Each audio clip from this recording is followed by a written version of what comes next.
You're watching a special presentation on Glycod.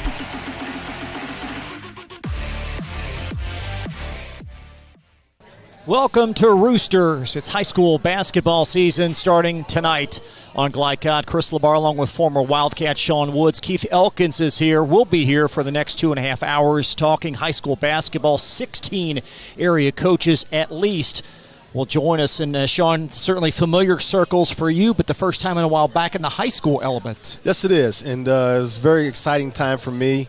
I've had, two sons play in the state high school basketball. One played at Bryan Station, then going on to Lexington Catholic and winning the state championship. Then my youngest son played at Rowan County until we moved away when I was the head coach at Morehead State. But I know a lot of folks here in the community, and a lot of folks' children's children are playing now, so it shows my age a little bit. But I'm excited to be back in the fold and watch some exciting basketball here in the Commonwealth of Lexington, Kentucky. What are you most interested in to see this year? Well, I want to see the growth. Last year, I was able to watch a lot that I haven't been seeing in a while because, I've been in the college ranks, and people would send me notes and tell me the players that I need to watch, when I wasn't there and I was in the coaching ranks. Now I got to see everyone. I got to watch every team play last year, especially in Fayette County, also at Gray Crossing and Scott County. So I'm anxious to see, a couple transfers here and there, how they're going to, articulate into the new scheme of things, where they're at that new school. And also I want to see, how good Bryan Station can be, having everybody back, not being, getting caught in the transfer bug. But it's going to be exciting. There's about 4 or 5 really good Division I prospects in that I think so far that's in the Fayette County area. And I'm just anxious to see what type of summer they had, and then also their growth from year to year. And a couple of them are seniors, and one's a junior who's really, really talented. We'll bring in Keith Elkins. Keith, a longtime voice here in Lexington high school basketball circles. For you, as you enter another season, what are some storylines that pop to your mind? Well, I think, of course, you've always got to anticipate that there will be some surprises. Some people will do a little better than expected. Some teams might not come up to expectations. But we know that there's going to be some great basketball here in Fayette County and the surrounding area. And we look forward to seeing some great athletes on the court, some of them as soon as they get off the football field. So we have to watch for that storyline as well. But teams like Douglas that have some wonderful athletes. Bryan Station had great success last year. The Henry Clay team with Cason Brown at the point for his dad, the coach, Daniel Brown. They've got a lot of potential too. And we also want to see the teams that maybe where the expectations aren't quite so high, how do they manage that? How do they work themselves into a better position? Of course, and we'll look at all the girls' teams too. So there's going to be a lot to follow, and it'll be a wonderful, exciting season. Sure, glad to have Sean Woods along with us for this one, and we're all looking forward to it. So glad you joined us tonight. Just getting started. We're going to get right to it. Bryan Station girls basketball coach Serena Sandusky will join us in just a moment. We'll be right back. Let's get real. We offer a lot of the same courses you'll find at a four-year college. But with our small classes and personal attention, you won't get lost in the crowd. College for the real world. College for your world. At Don Franklin, we're about more than just selling cars. We're about families, generations of them. Founded by my parents in 1968, we've been here growing alongside you. From the first family car to the newest model for the next generation, our values of trust, care, and commitment are in every handshake, every deal. With over 5,000 vehicles to choose from, check them all out at DonFranklinAuto.com. Don Franklin, driven by family.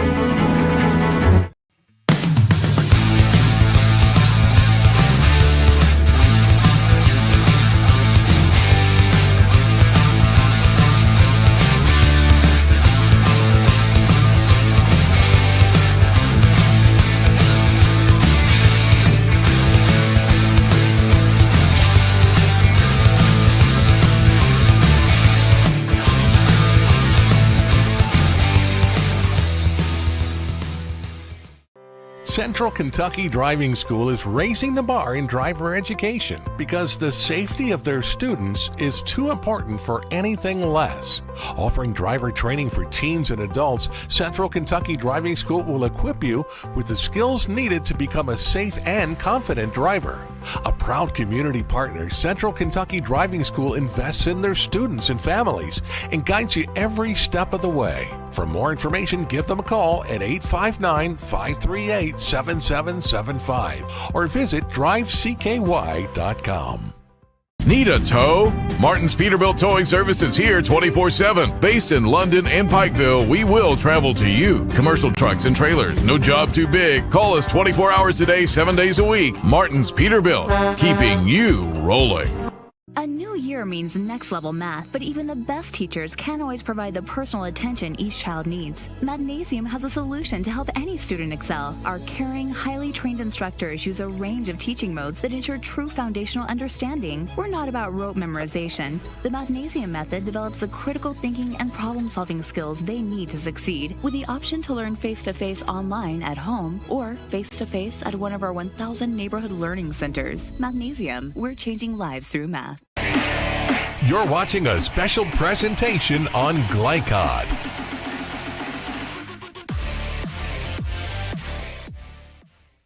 Serena Sandusky is up first, head basketball coach at Bryan Station. And, Coach, first winning season for your program in many years. What's in store here in 24-25? We're definitely excited, ready to build off of that progress we made. It's going in a year for us ahead, so we're definitely in sync with our program. Our kids are buying in. We got a big junior class coming back this year, so I'm excited about them being leaders this year. Who are the two players that you really going to rely on this year from last year's experience? Who has stepped up, wanting to take on the challenge of being, going on from last year and making it an even better run this year? Who are those players for you that's going to be there definitely for you? Definitely see Kaya Wade and Elena Ward. So those two have been with me since I've been at Station. So they played up since they were in 7th grade. They know me pretty well as a coach on and off the floor, so I'm really excited with them to take on my personality and lead us here come February. We're going to talk with several coaches tonight, coaches that are coaching now at the high school where they played, and that would include you. What does it mean to coach at the school where you played? Oh, it's pride of the North Side. I love Station through and through, so I'm just happy that I had the opportunity so early in my coaching career to get back to where it all started. Mm-hmm. And pleasure to step back out on that court again as the coach and lead the way this time, right? For sure. Coach, you guys have made so many strides. How encouraged are you by the continued growth of this program? I think you got to rely on the people you got around you. So I've got a great staff with me, so they definitely make my job a lot easier. And like I said, bringing back so many players this year. Like I said, we got 7 juniors coming on the roster. So I'm really, really excited about those kids getting out there and just, like I said, leading us. And it takes a little bit off of you as a coach when there's kids that have played in the system, their experience. We've been, to the regional tournament. We've been in the district championship game. So we're really looking to put both halves of that together this year. Knowing that you have experience coming back and you're going to have a good team from years to come because these girls are just juniors right now. Yes, sir. What is it that you're looking for out of them taking that next step? You said you've been to the district finals, this and that, to win the district and get to the regionals and hopefully win the regional finals.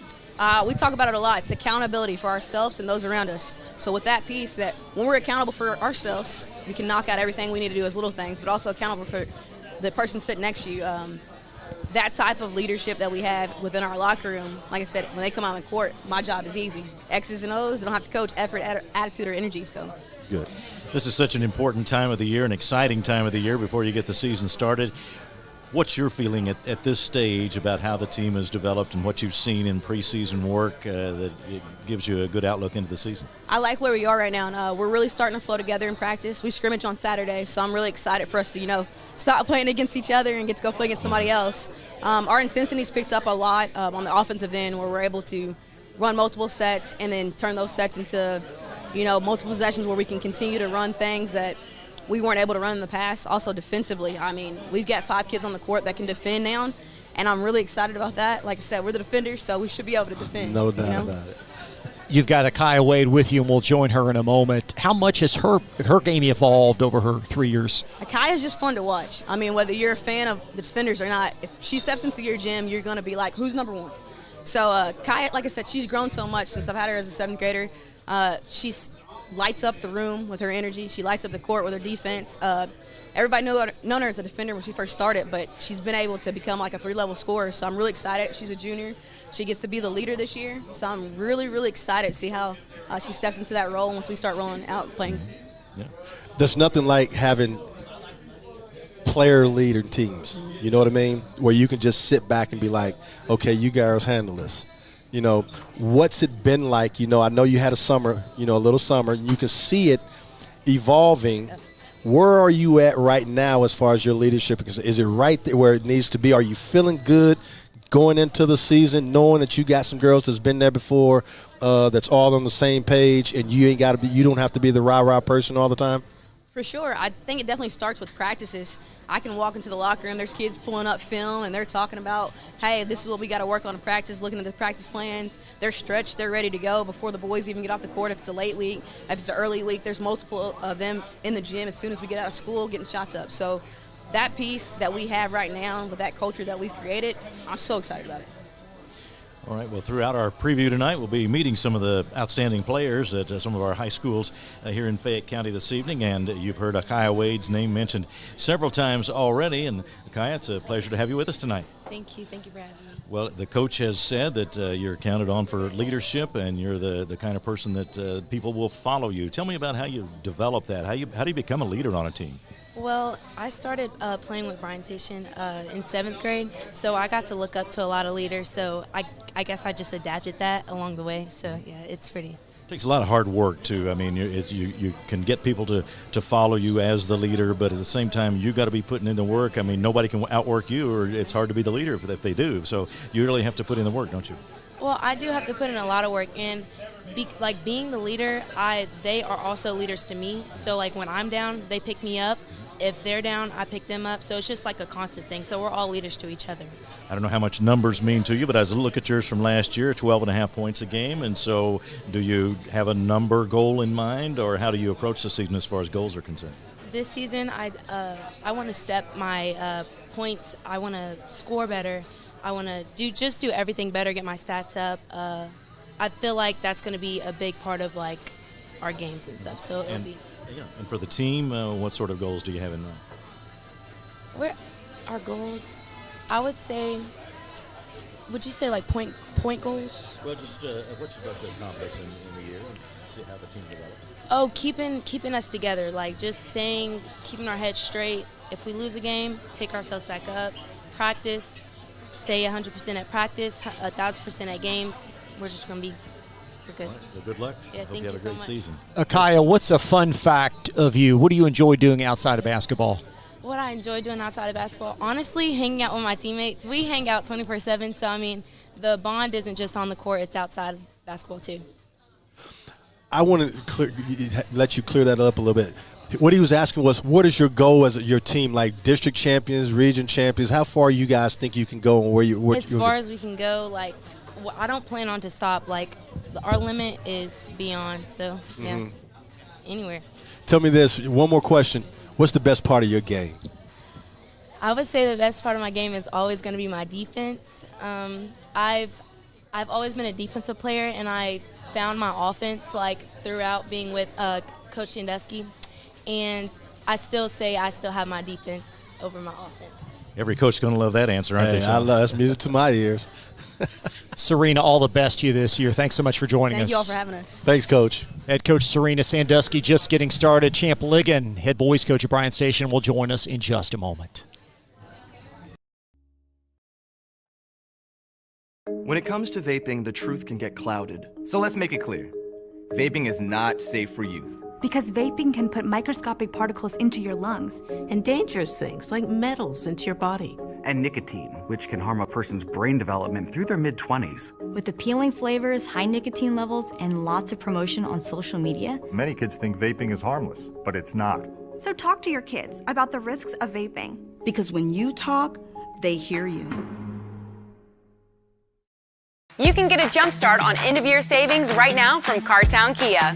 New 2025 Kia Sorento, just $329 down and $329 per month. Or the hot new 2025 Kia K4, just $229 down and $229 per month. Plus financing for 1.9% for up to 60 months or $3,000 off select models. And don't forget our 10-year, 100,000-mile powertrain warranty. Don't miss the season of new traditions at Cartown Kia and CartownKiaUSA.com. Are you an HVAC and refrigeration tech looking for new opportunities? Tech24 is your single source for commercial HVAC, refrigeration, and kitchen equipment maintenance all across the country. We have exciting career opportunities with great pay and benefits in your area. To learn more, contact Brad at 864-549-8344 and check us out on the web at mytech24.com. 864-549-8344. Calling all football fans. Come on down to Roosters, where the wings are hot, the drinks are cold, and the good times never stop. Roosters is where you can catch all the action of the game and enjoy a delicious meal. Choose from 15 varieties of sauces. Even try our burgers, salads, and out-of-this-world pizzas. Something for everyone at Roosters. Dine in, carry out, or let us cater. Open late for the Night Owls. Visit our Richmond Road location or off Nicholasville Road by Walmart. Home of excellent service, support, and satisfaction, Lexington Outdoor Power Equipment is your one-stop mower shop. Family owned since 1985, Lexington Outdoor offers top brands like Husqvarna, Toro, Grasshopper, and Echo. Plus, free pickup and delivery. Located just 2 miles west of Douglas High School, they're open weekdays and most Saturday mornings. For more info, stop in or visit their website at lexoutdoorpower.com. Lexington Outdoor Power Equipment, the right equipment for the right job. You're watching a special presentation on Glycod.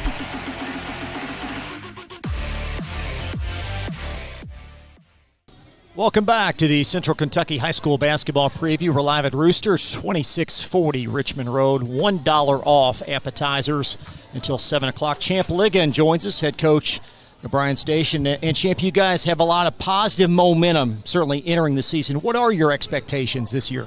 We've got big aspirations. I think we can be definitely one of the best teams in the state. We're finally kind of aged. We've got a lot of experience.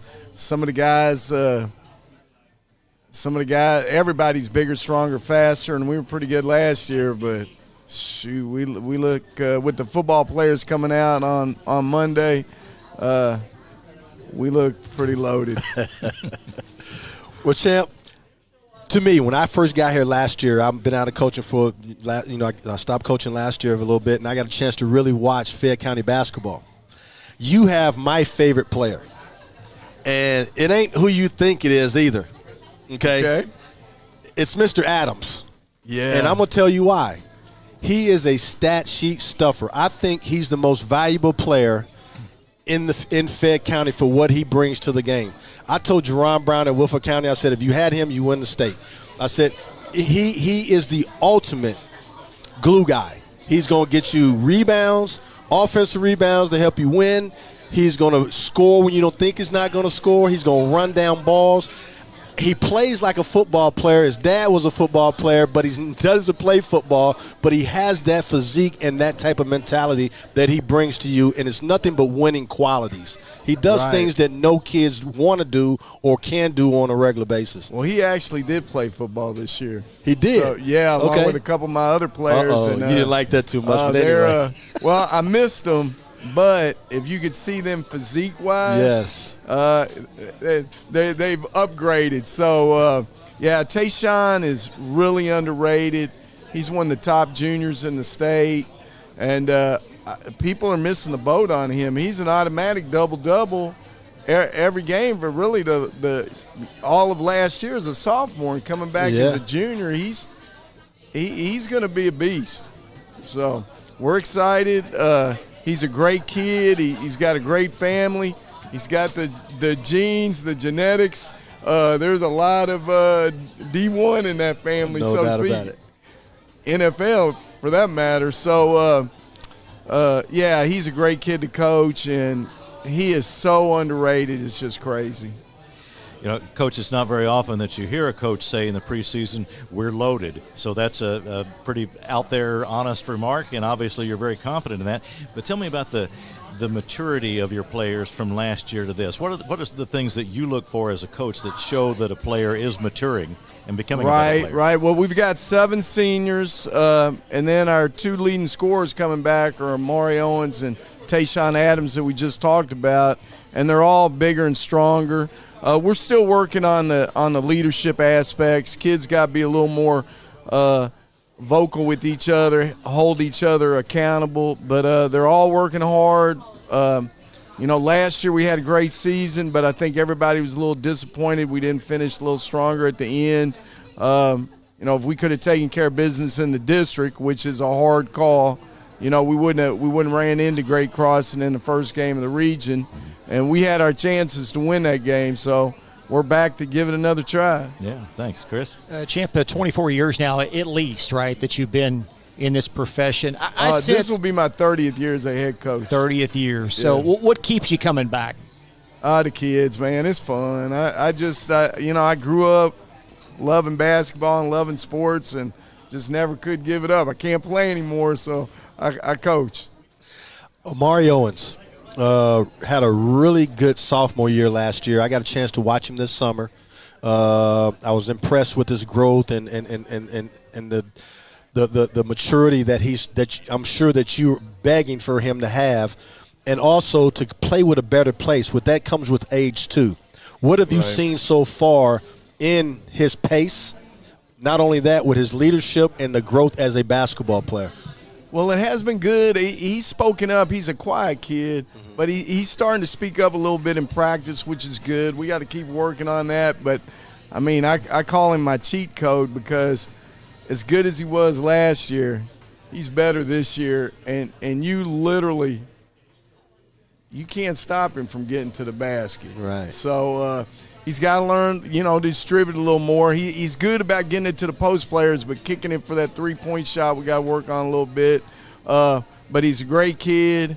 Man, the sky's the limit. And I'm talking about Tayshawn being underrated to the other high schools. I think Amari's underrated to the college coaches right now. I think there's some of them are kind of missing the boat. He's got a couple offers, but I think after this year, he's really going to explode on the scene.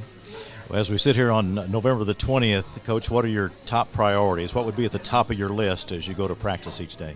Well, since the football players have only been out for a couple days, just about everything is on the list. But we just getting the guys, getting the football players grooved back. We're experienced, so for the most part, system-wise, we know what we're doing. But we just got to shot selection. We still got to get better at shot selection. Got to keep working on our defense. Got to work on rebounding. Got to work on everything. So to specifically say anything, probably the one thing we've worked on more so in the preseason than we ever have is working against zones, because last year you're not going to be able to guard us man-to-man. That's just, for most teams, that's just going to be a fact of life. So we're going to have to be able to execute our zone offenses. So we've been working hard on that. And on the flip side of that, we've been working on more zone defense since we're working on it. So you might see a little more zone out of us. You never know. Champ, this year, just quickly, the 11th region, how would you handicap outside of Great Crossing some of the other teams you're going to play? Well, outside of Great Crossing, then the next 4 teams are in our district. So the 42nd district is usually the hardest district in the state anyway, but it's going to be extra hard this year. We got a lot of good teams. Frederick Douglass, Murray does a great job. They got great players coming back. Dana Brown and Henry Clay, they do a great job. They got some of their best guys coming back. Sayre's been pretty good of late. And then Scott County, don't sleep on them either. They got some talent coming back. They got a coaching change. It'll be interesting to see, but it's gonna be loaded. It's just loaded.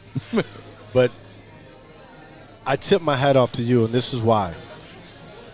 you do such a good job, and I've known because you've coached some of my family members and things like that, but people seem to just gravitate to you at Bryan Station, and you're probably one of the only schools that didn't have a transfer leave you, especially key guys. Right. That says a lot, especially in today's society. I appreciate that. And I have you as my favorite just because you do have everybody back. Everybody knows what to expect.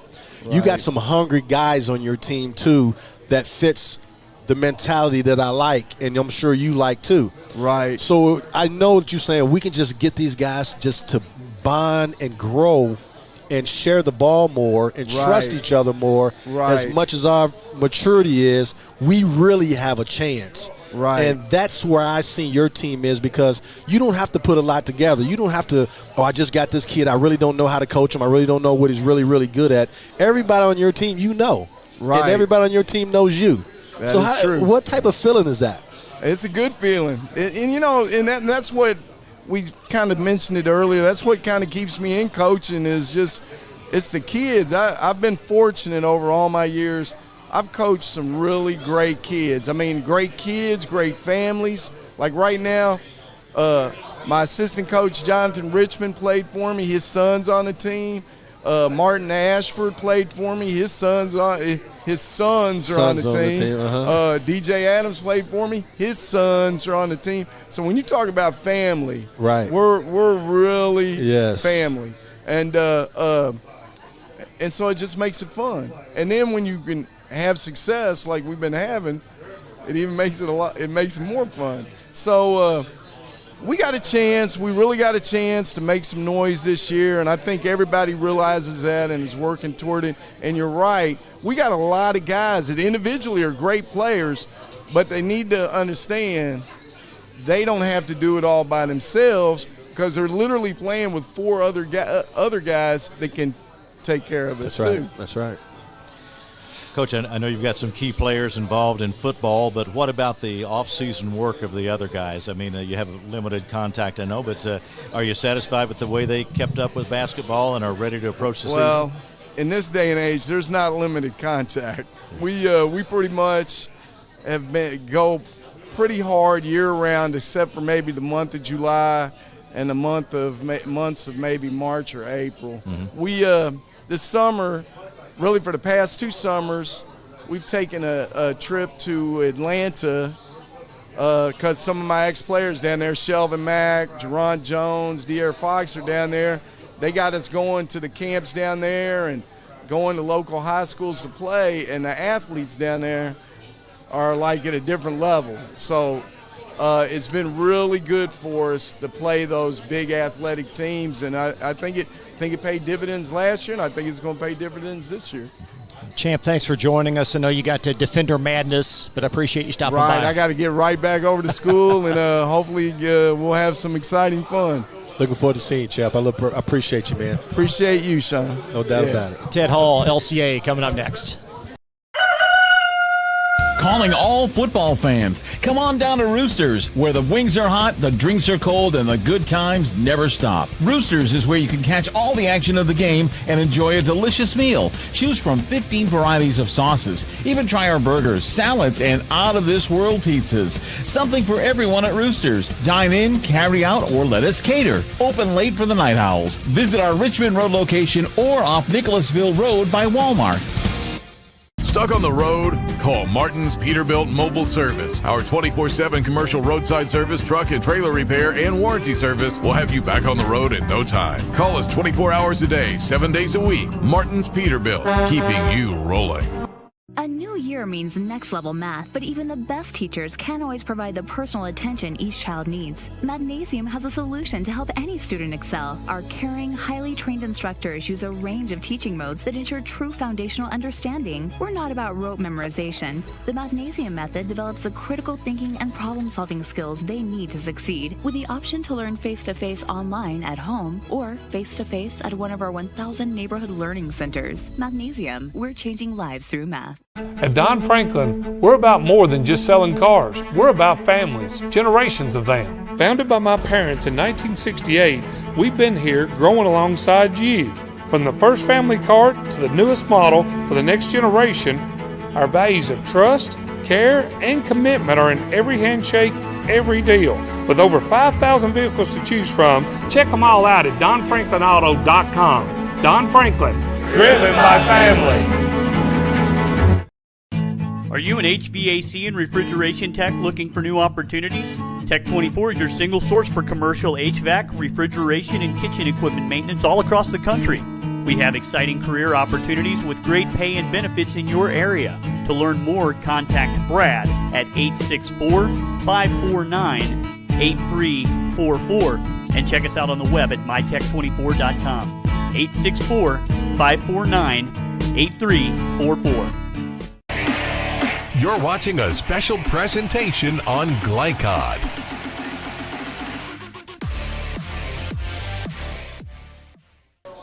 Ted Hall, head basketball coach of LCA, is on the hot seat. Coach, I appreciate you joining us.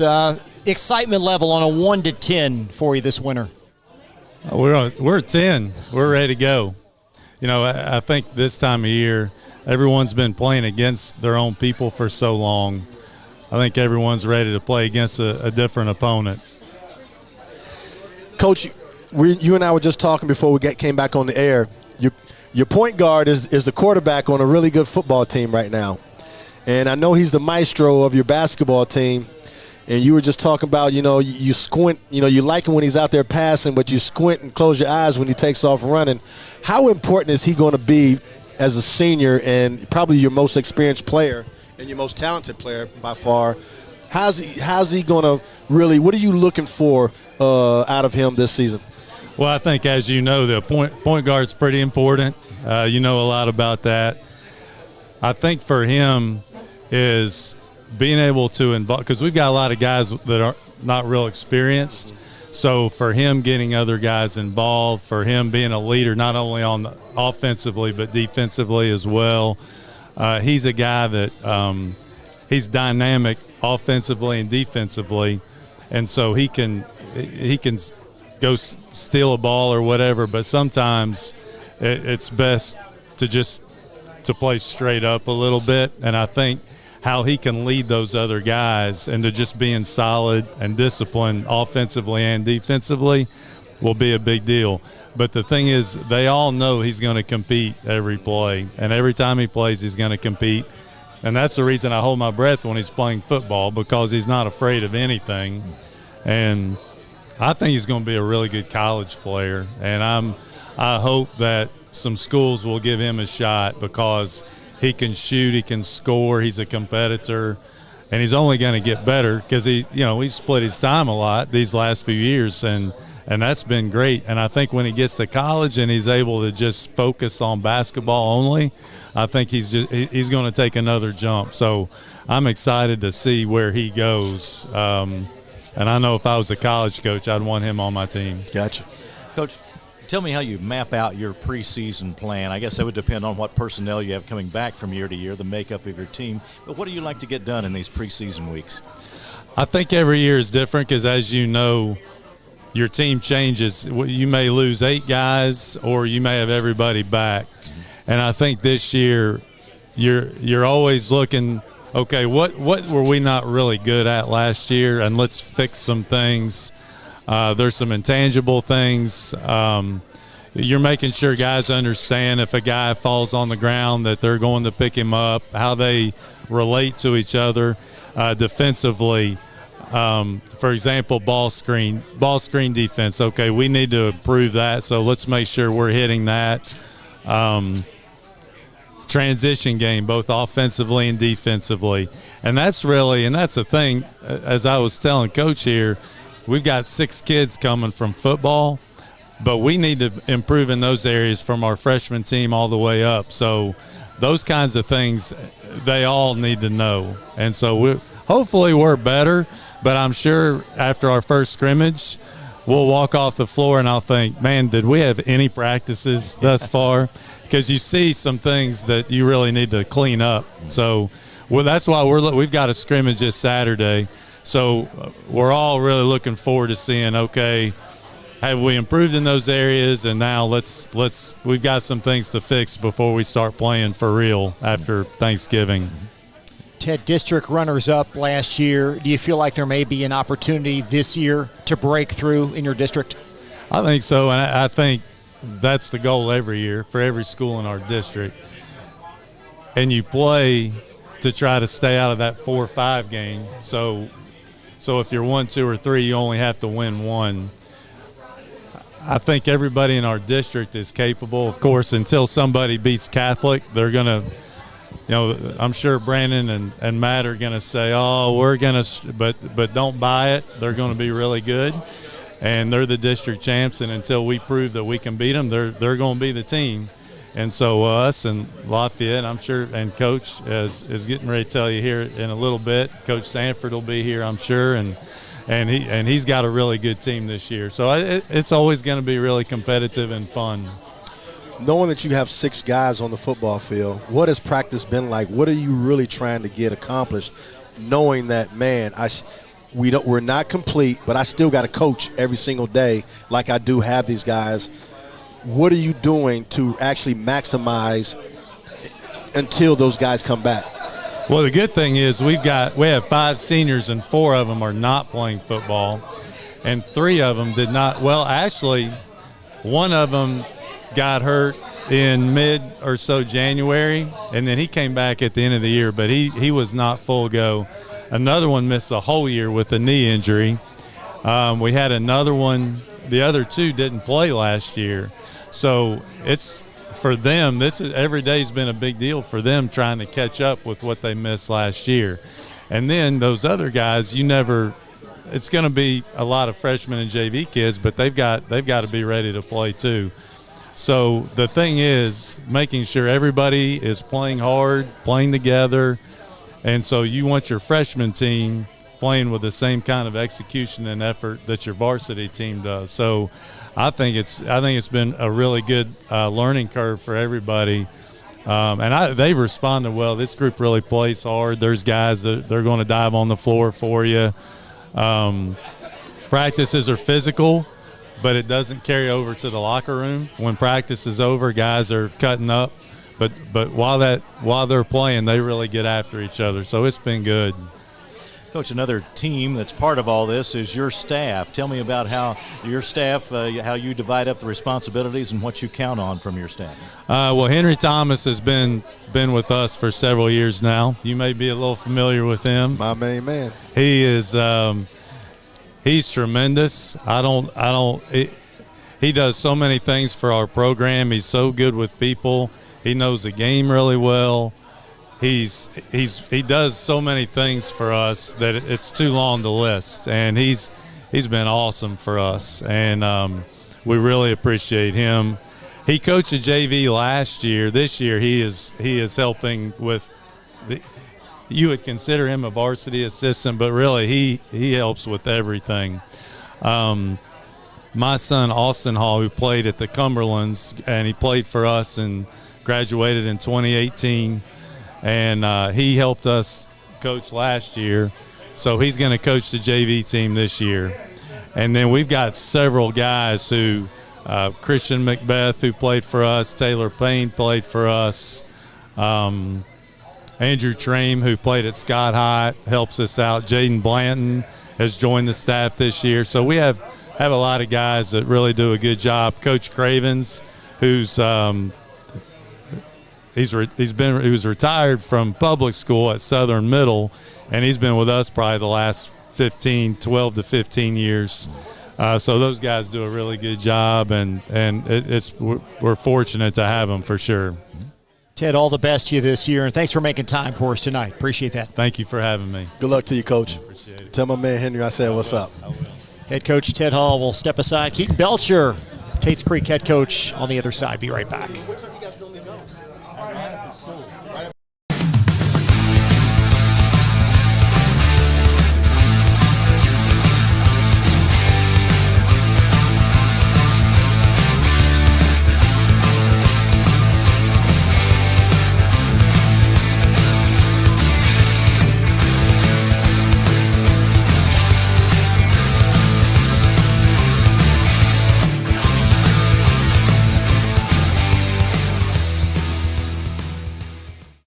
Central Kentucky Driving School is raising the bar in driver education because the safety of their students is too important for anything less. Offering driver training for teens and adults, Central Kentucky Driving School will equip you with the skills needed to become a safe and confident driver.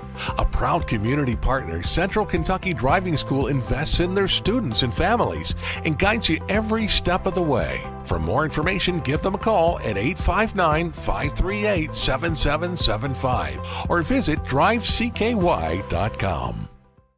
For any of your window, door, and siding needs, contact the team at Elite Building Products. Their factory-certified, licensed, and insured contractors have been installing energy-efficient windows and doors for over 30 years. They also offer energy tax credits and military veteran discounts.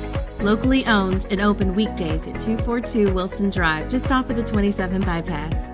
For a free estimate, call 859-887-2440. Elite Building Products.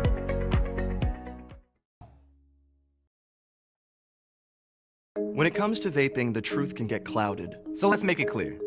Vaping is not safe for youth. Because vaping can put microscopic particles into your lungs. And dangerous things like metals into your body. And nicotine, which can harm a person's brain development through their mid-20s. With appealing flavors, high nicotine levels, and lots of promotion on social media, Many kids think vaping is harmless, but it's not.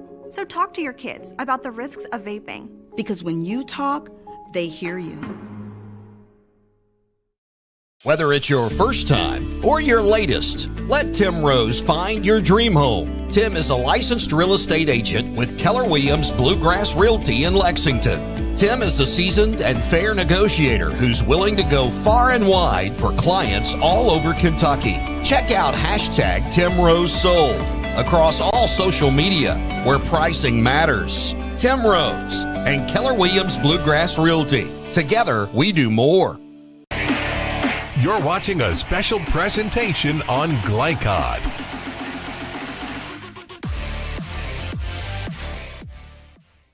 Welcome back to Roosters, 2640 Richmond Road. $1 off appetizers until 7 o'clock. Keaton Belcher, first-year head coach at Tates Creek, joins us, but not the first year that you've coached. A long tenure at Ryle and Pendleton County. How excited are you to be coaching in Lexington? Extremely excited. You know, we're in the backyard of the University of Kentucky. So the resources that we have in Fayette County, and everybody's excited about basketball this time of year for the University of Kentucky and high school basketball. So we feel like we're in the right city, in the right state to honor our heritage of high school basketball. What has it been like? You know, you've been to Ryle, you've been to Pendleton, now you in a metropolitan city, and you're getting kids from different parts of town more so than you knew what was coming into the county schools where you were. Now it's like you got transfer portals, it's like faster pace. Kids going this way, kids going that way, and kids are looking for relationships. Where do you see yourself fitting in, and how are you fitting in and adjusting to this type of environment more so than the county environment? Yeah, great question, Coach. So luckily, I've had some metro experience before. I went to college in Nashville, Tennessee for 5 years. So I know my teammates were from the metropolitan area in Nashville. A lot of my friends coach in Lexington right now and other various major cities. So I know it's important to develop those relationships with young middle school and young adult high school basketball players. So it's definitely vital for me to establish our culture at a young age so that future Tates Creek Elementary and middle school student athletes want to come play for us at Tates Creek High School. Coach, tell me about, if you can, in general, your approach to coaching. I mean, if we were to describe you during a game or in planning, how do you, in general, approach the game of basketball? I've been lucky. I've played for Buddy Biggs and Rick Bird on the high school and college level, and I learned under Jeff Neubauer at EKU for a season as a GA. So my mentors and my models of how to be a decent coach were spectacular. The biggest thing with me is, we try to overthink what it takes to be a decent coach. And for me, on the defensive side of the ball, if you do what you're asked and get stops consistently and box out and do the right things defensively. And on the offensive end, if you can shoot, pass, and dribble at a high rate, you're going to play more. So with my mentors that have taught me how to do things on a coaching standpoint, I feel like we relate to the kids at Tates Creek the same way on, if you want more minutes, you've got to do these things. Our expectations are really high at Tates Creek. We're coming off a 4-win season, and I got the job in late April. So everything we do is college level based. I'm not saying we're going to win the state championship in year 1 or anything, but I do feel like the foundation that we've set for 7 months has been a very, very important part of what we're trying to do for the future of our program at Tates Creek High School. Keaton, as it pertains to your team this year, who are some key guys you're going to count on? Guys like Latrell Jones-Miller, who had a good game last night in our first scrimmage, Stephen Franklin, 2 young freshmen named A.J. Slaughter and D.J. Seawright, who matched up in the 8th grade championship game last year for Southern High School and Tates Creek High School. Southern Middle School and Tates Creek Middle School. A guy named Josh Pingleton. Tommy Hobbenrick is a good a sharpshooter at the sophomore age.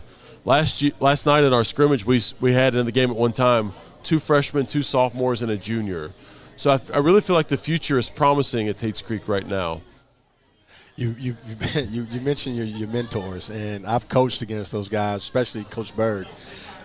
How much are you taking from him in that magnificent offense he used to run with those flare screens, back screens, misdirection plays, shooting threes, getting cuts, almost similar to what Mark Pope is doing right now at Kentucky? Is it, that same type of offense? Is that the style of play that's going to be at Tates Creek High School? Very, very similar to Mark Pope and Coach Bird is what you said, Coach. On my level, we can't recruit kids. Right. You're not supposed to recruit kids. Right. And I'm proud to say this. I've never recruited a high school player in my 13-year career. Mm-hmm. With that said, you can only do so much. You have to adapt to your personnel on the high school level. We have talked about all those offensive actions, what Coach Bird and Coach Pope do. Right now, this is the most, I'll be honest, this is the most defensive, basic fundamentals that I've ever coached in my life. We are trying to, Bob Huggins and Mick Cronin, you got to defend, you got to take care of the ball, and you got to rebound. That's really what we've been teaching so far. Now, can I text Coach Bird and say, hey, what do you think about this? Absolutely, and he will all respond. But, the high school level and the college level is a little bit different as far as X's and O's. Mm-hmm. But I do take away some of the things he taught me. The most important thing that I learned from Coach Bird is the least skilled player on your team is just as important as the best player on your team. So a lot of times that 15th best player is really tight with your best player or your second best player. So we try to have a team chemistry type of atmosphere at Tates Creek right now. Good. Coach, it's your first year at Tates Creek, but you are, as we said, a veteran coach. How would you describe your development as a coach over these years? Do you continue to learn all the time? I think I've learned in my experience of kind of what not to do. When you get older, you get a little bit wiser. I've cut back in preseason. Historically, my teams have peaked way too early in December and January, where we didn't go as hard in preseason this year because it's such a long season. You got to think, guys, in KHAA, you play 30 games in 3 months. Right. That's 10 games a month for 3 straight months on the high school level. That's a lot of basketball. Mm-hmm. So we've really cut back in preseason. We didn't start until well after Labor Day this year. I really feel like my experience in my 13 years as a coach has helped me not go so quick so often in preseason and early time. Like, I give guys breaks middle of the week now where as a young 27-year-old coach, I wasn't doing that. Because those dog days in late January and early February are long. And I don't want us to be dead tired when we get in the district play and get ready for the postseason. Keaton, you mentioned A.J. Slaughter. Is that the same A.J. His dad played at Shelby County in Western? That was my first question, and they are not related. Oh, wow. But I don't know if my AJ is on the same talent level as that AJ because he was pretty darn good from Shelby County and Western Kentucky University. But AJ is projected to be a 4-year starter at the point guard position at Tates Creek High School. So the future is bright for that young man. I know what you made of. I know your style of coaching, and I'm really looking forward to it, especially making your mark at Tates Creek, not only at Tates Creek but in Fayette County, because you're different.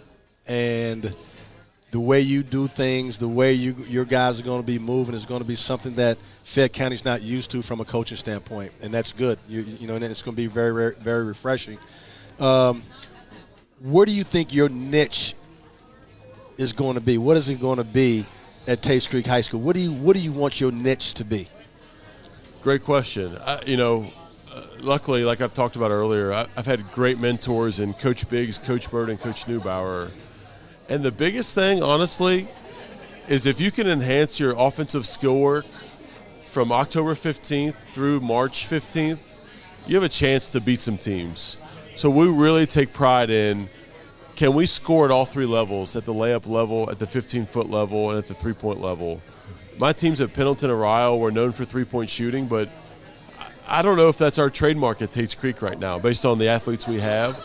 So we are really setting a foundation in improving our skill work offensively, but also just being a ball-hawking defender defensively. To answer your question, Sean, I don't know the long-term answer, but short-term is if you do what we ask on both ends of the floor, you have a chance to play varsity at Tates Creek. Do you feel like, as a first-year coach at this school, that the players, everybody has bought in, they're ready to go, they're on the same page with you as you start into this new adventure? I think so. We've had workouts for 7 months now. That's a long time to practice against yourselves.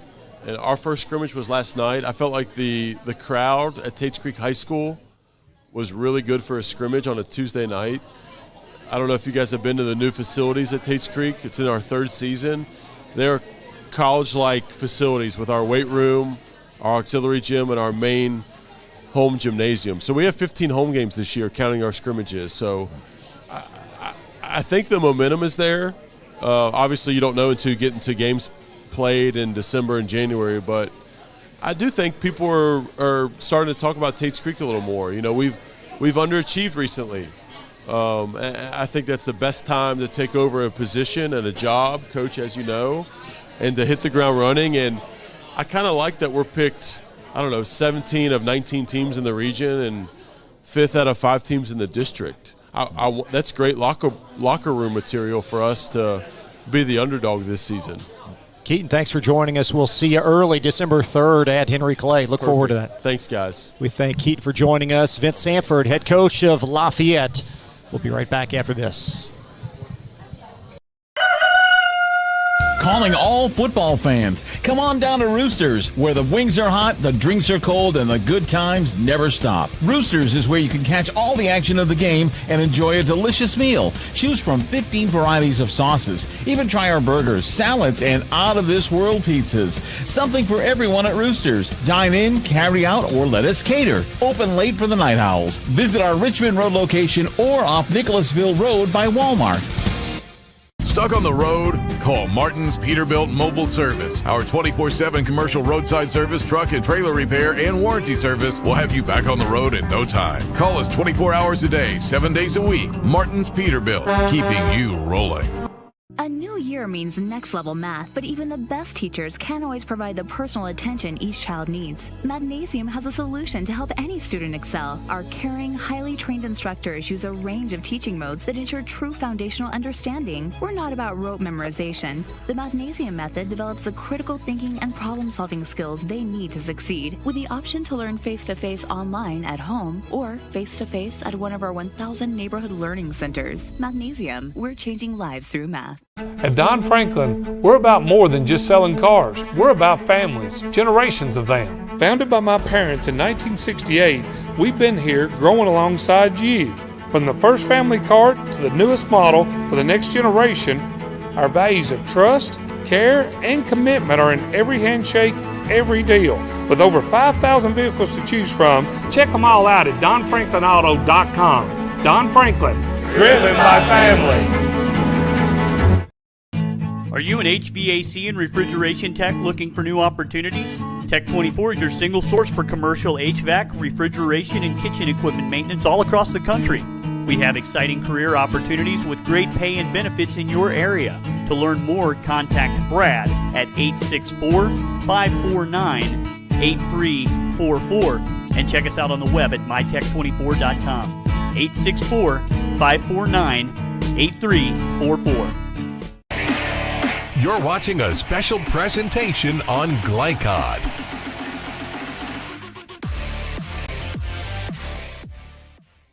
Welcome back to Roosters, 2640 Richmond Road, side of the Central Kentucky High School basketball preview. Chris LeBar along with former Wildcat Sean Woods. Keith Elkins is here as well. Up next, Lafayette basketball coach Vince Sanford. Vince, year 3 for you. What are your thoughts entering a new year? I'm sorry. This is your 3rd season. What are your thoughts entering the new year? Well, this year we want to take steps forward, so we have to do things differently than what we did the previous years. I got some young guys who's buying into the program, but right now we have to continue to practice like we want to win games. We have to separate ourselves from the pack, and that's what I try to make the kids understand. When we step between the line, we have to get to work. We have to take care of business. This year's team, you got some guys that's been in your system a little bit. You're getting a little older. Your 3rd year as being the coach. What is that next step? Well, the next step is, like I always say, we have to practice and compete. We want to make sure we put ourselves in a situation to at least possibly win games. In order to do that, we have to make sure that we practice hard. We have to separate ourselves from the pack. And not only that, we have to also, work on some of the smaller things, work as a group, and make sure we're playing as a family. Coach, I wanted to ask you about the great Lafayette tradition. I go back far enough to remember the great '79 team and that won the state championship. Mm-hmm. You came along right after that. I know it means a lot to you to coach at Lafayette, but tell me a little bit about the tradition of Lafayette basketball. Well, the tradition goes way, way back. I remember as a kid watching some of the older guys and just couldn't wait to get to Lafayette. Far as the tradition, it's always something that we always had pride in. We've always been a team of a program that compete for state championships as well as regional championships. So my goal is to get us back on that map. And it's not as easy as I thought, but the thing is I enjoy the challenge. Vince, specifically for your team this year, who are some key guys you're going to count on? Well, this year, I have 6 sophomores that I'm counting on. I have Ishmael Thomas, who's back.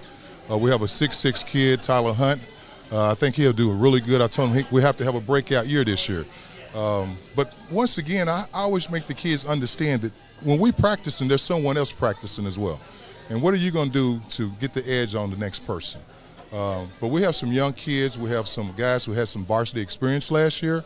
So I'm counting on those guys, KJ Johnson, as well as Clay Noble.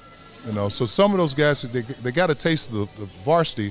So this year we have to make sure we take the step forward and so we can continue to have success. But we can't do the same things we did the previous year and to try to have the same results. We have to do things differently.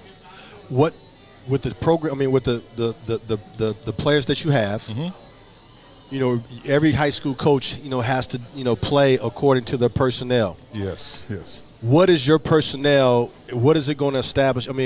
Force you to play? What style of play with the personnel that you have? Well, here's the thing. I want them to play fast, but under control. We want to be fast but under control. I don't really like to call plays. I want them to be able to play. I want them to recognize what defense they're in and just go from there. It's just basketball, as if they was at the Y or Shillito Park or Douglas Park. But I do want them to understand that it's just a game, and you take what the defense gives you and get up and down the court. We got to play fast, but we got to play effective. Coach, you talk about the game being played at Douglas Park or Shillito Park, and it's been like that for many, many years. Obviously, there have been some changes in basketball too, but it seems like there are some firm foundations that you can build on going back to your day and back further. How do you feel about the changes? Well, in basketball? The thing about the changes, when I was younger, the coach would get on you, and when coaches got on you back in the day, there's 2 things you could do back then. You could lace your shoes up or you could tuck your tail. And when I was a kid, we would lace our shoes up to prove that we was ready to play. This year, the previous years, we have to take a different approach. I've learned that you can still get the same point across, but you have to teach it differently. So we got to make sure we're teaching it as well as making them understand we have to be competitive. Mm-hmm. Vince, you played down at USF back in the day. How much of that experience is a positive for you that you can relate better with the kids? It's funny you say that, because this year what I'm doing, when I was at USF, we would do the PR system.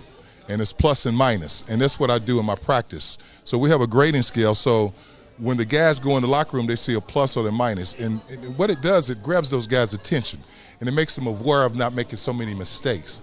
But it keeps them where they have to stay competitive, because that's what I base my playing time on. And I got a lot of that from Lee Rose. Yeah. You gave me an opportunity to go speak to you and your parents and your team that one time, a year or so ago. People don't understand from in a high school level, especially in Fayette County, the trial and tribulations you have to as far as raising money. Oh, how has that been? I'm sure it seemed like your parents were really locked in and in tune to what you were doing. Has that gotten better? How's that been so far? It's changed a great deal. I just had a booster meeting last week, and what I told my boosters, I want to make sure we have a family atmosphere. We've raised quite a bit of money this year, so we're doing a lot better than we have last year. But the thing I want to do with those guys, I want to make sure they understand, I want to try to make everything first class. So I ordered new uniforms, new practice stuff. We're traveling pretty good. We have pregame meals. So I want to make sure that from the previous programs I've been at, that I try to take our program up to that level. But we've done pretty well as far as fundraising. We've done a good job from last year to this year. Third year for you at Lafayette. Already have you seen things first and second year as you develop your program? Are you doing differently now than you did even 2 years ago? Well, my first 2 years, I wanted to make sure that I didn't do anything that the previous coaching staff did. But with my third year, it's my third year, I have to put my label on it. I have to put my personality on it. So now with my third year, I do emphasize more of the things that I didn't in the past. I do emphasize defense. I do emphasize talking on defense. I do emphasize boxing out. I do emphasize sharing the ball. I do emphasize trusting one another. So things are different than it was last year. Not only did I have to change things with my players, I had to change myself as well. Vince, all the best to you this year, and we look forward to seeing you. Well, thanks so much for having me. I'm hoping that we do the things that we're supposed to be doing. We're going to continue to work hard. That's one thing I told our kids. When we play, whoever we play, we want them to understand that we're playing hard. We're a hard-working team. We're still young, but, you can be young, but if you go in and be competitive and have the mindset that our chances of winning is just as good as yours, anything can happen. No doubt about it. Head coach Vince Sanford of Lafayette. Daniel Brown of Henry Clay will join us on the other side. Be right back. Let's get real. We offer a lot of the same courses you'll find at a four-year college. But with our small classes and personal attention, you won't get lost in the crowd. College for the real world. College for your world. At Don Franklin, we're about more than just selling cars. We're about families, generations of them. Founded by my parents in 1968, we've been here growing alongside you. From the first family car to the newest model for the next generation, our values of trust, care, and commitment are in every handshake, every deal. With over 5,000 vehicles to choose from, check them all out at donfranklinauto.com. Don Franklin, driven by family.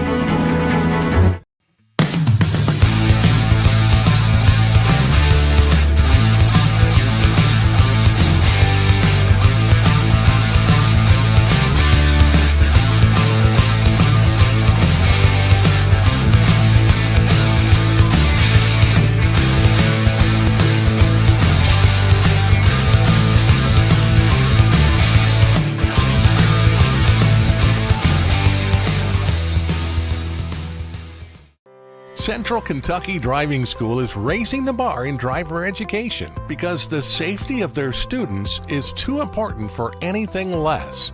Offering driver training for teens and adults, Central Kentucky Driving School will equip you with the skills needed to become a safe and confident driver. A proud community partner, Central Kentucky Driving School invests in their students and families and guides you every step of the way. For more information, give them a call at 859-538-7775 or visit drivecky.com. Need a tow? Martin's Peterbilt Towing Service is here 24/7. Based in London and Pikeville, we will travel to you. Commercial trucks and trailers, no job too big. Call us 24 hours a day, 7 days a week. Martin's Peterbilt, keeping you rolling.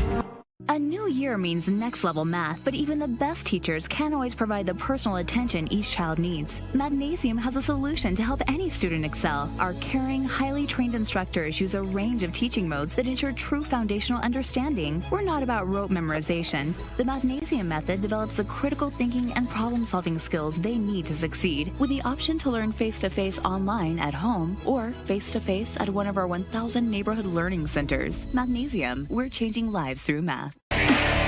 You're watching a special presentation on Glycod.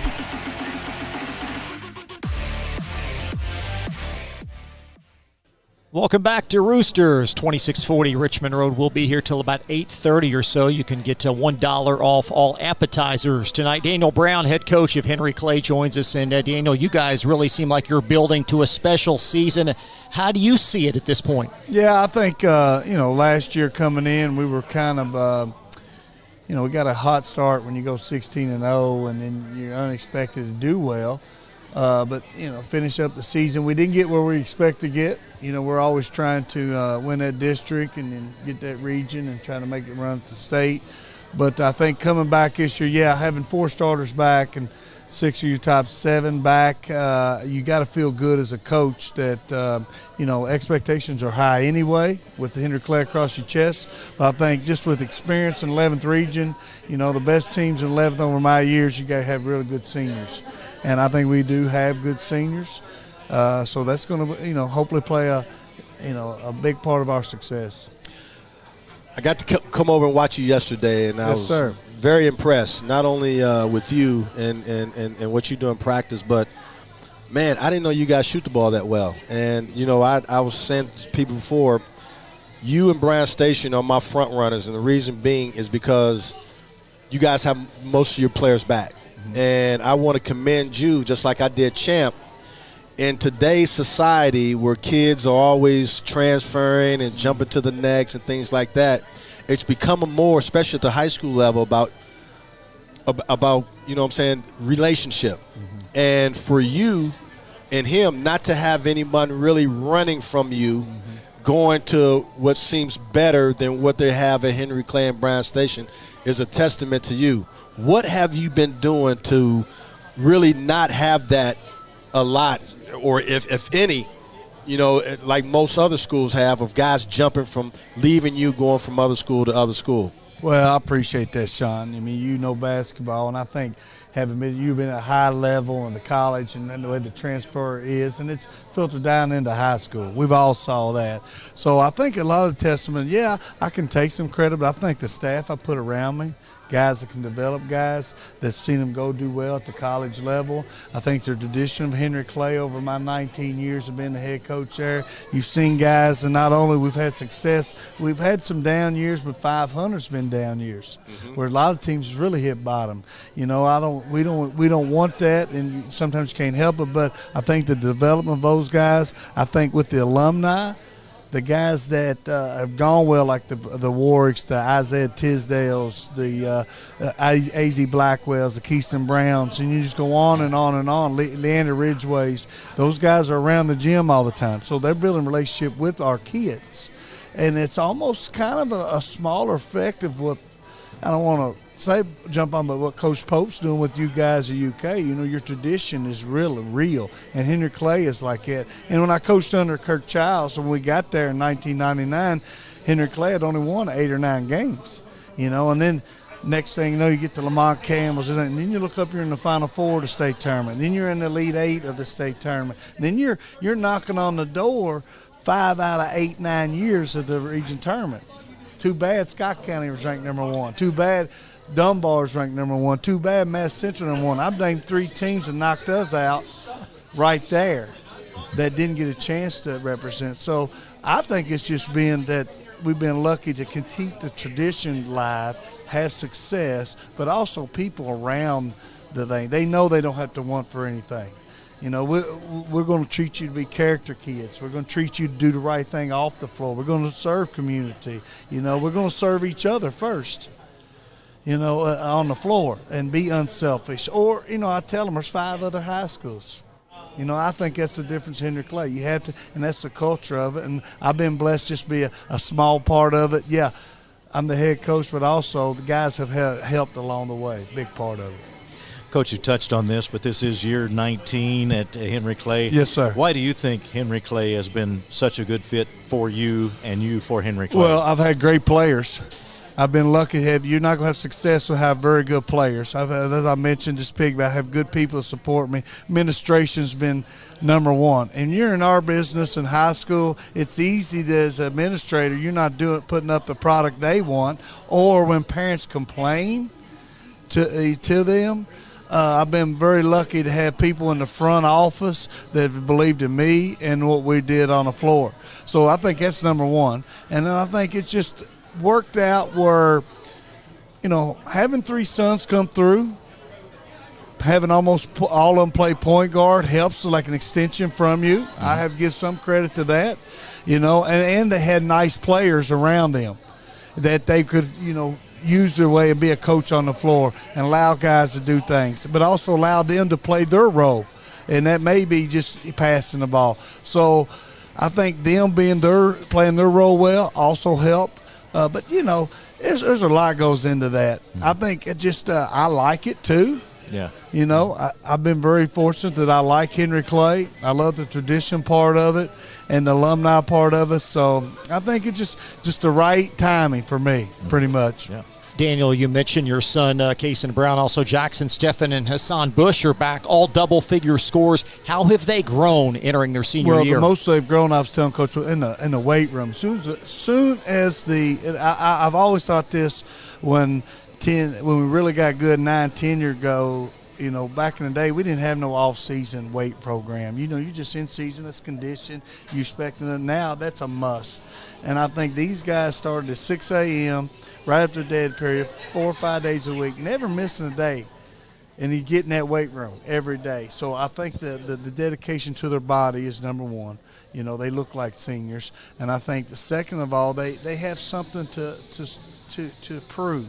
We went through a loss, and I'll be wrong to mention Dion Davis, who passed away on us, drowned last year in May. You're talking about a guy that was supposed to be our sixth man. Not only that, but as a team captain. I think going through a loss with your older bunch, burying a teammate has not been easy for not only coaches, and we know how to deal with that, but also your players. So if they have something to prove beyond individual. And I think when you get a team like that, and you can keep that focus on that, who knows what we can accomplish. But I think that's the biggest part I see. They're unselfish. Every kid's got their selfishness. Hey, I'm open, right? I mean, everybody thinks, or I can do this. But I think the unselfishness with them guys has helped carry over with my other guys. And it's also going to help my younger guys when they come up.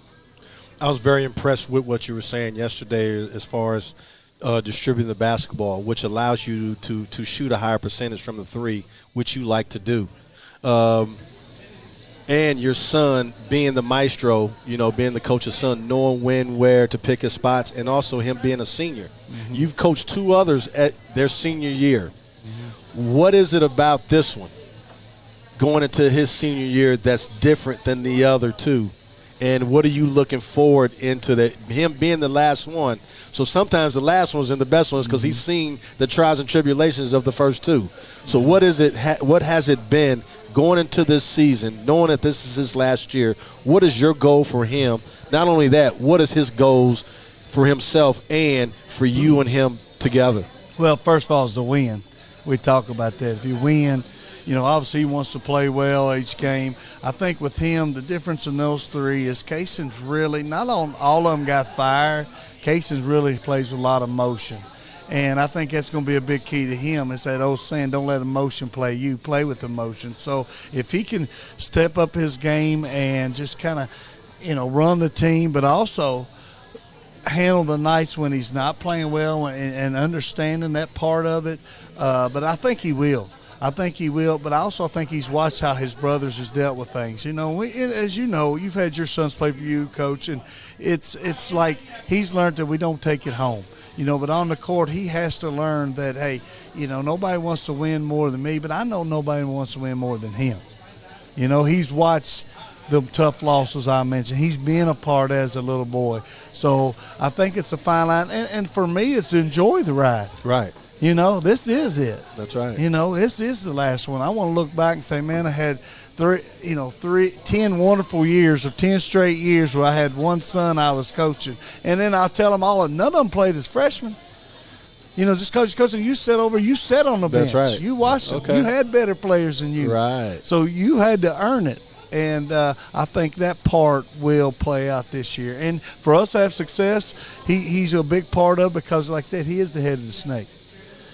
But he's also can be just a big part of it doing other things, not just scoring different things, just being a great leader, those things. And, we're hoping that shows up, not only for him, but for Hassan and for Jackson. Take that next step. That's You're not just – last year was everybody's first year of playing. That's why everybody picked us out of the thing or whatever. No, there wasn't no high expectations. None of them played varsity. So guess what? Now all of you played 30-plus games of varsity. So that's not an excuse anymore. Coach, by all indications, you'll have a good shooting team. But if we're watching Henry Clay play in midseason or midseason on, if the game is going your way, what does that game look like? What kind of a game would we see? It looks like they're well organized. Looks like we're controlling the tempo, whatever it may be. We're playing good winning basketball, playing really good defense, and we're limiting teams to one shot. Mm-hmm. It's not a lot of secrets to our game. It's just kind of being simple. You use and play good basketball, handle pressure, but those things I'm looking forward to. When I look at a stat, I'm always looking at rebounds. You got to in 11th, you got to be good on the backboard both ways. I think we can be really good on the backboard, both guards and bigs. And I think you got to be able to handle pressure. I've had some good teams to look up and play Bryan Station. You shot 50%, but you didn't get very many shots because you turned it over 30 times, and then you're losing by 15. So that's going to be a big key on us. Daniel, we look forward to seeing you for the opener versus Tates Creek. All the best to you this year, man. Thank you, guys, and appreciate what you're doing. And glad to have Mr. Woods back. Good to see you guys. Appreciate you, Coach. We'll step aside. Coach Heisenbuttle of Lex Cath. We'll be right back. All right. All right, thank you. Good to see you. Children love Head Start, and you will too. Community Action Council's prep academies are hiring now. Head Start is an early childhood education program for children from birth to age 5. Help us give more children the Head Start advantage. Teacher, what are you waiting for? Join our team of dedicated education professionals. Apply online today at comaction.org. What are you waiting for? Central Kentucky Driving School is raising the bar in driver education because the safety of their students is too important for anything less. Offering driver training for teens and adults, Central Kentucky Driving School will equip you with the skills needed to become a safe and confident driver. A proud community partner, Central Kentucky Driving School invests in their students and families and guides you every step of the way. For more information, give them a call at 859-538-7775 or visit drivecky.com. For any of your window, door, and siding needs, contact the team at Elite Building Products.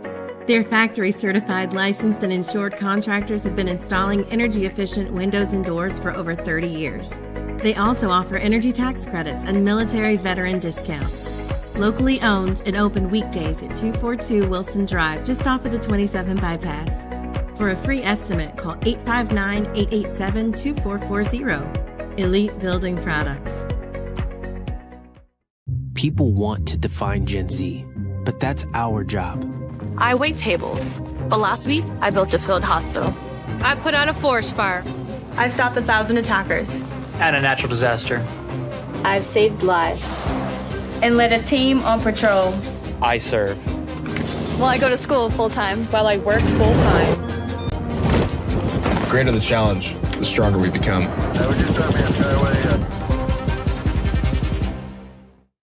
Let's get real. With us, you'll get a great education that can lead to a great career faster. Even better, you won't end up with crippling debt. College for the real world. College for your world. With Fast Signs, see the visual possibility in your business. See it in lights and flags, on a van, in metal, on the floor, in color. With signs and graphics, you can say anything, do anything, be anything. So make your statement. With your masterful team of visual marketing experts, anything is possible. Fast Signs. Make your statement. You're watching a special presentation on Glycod.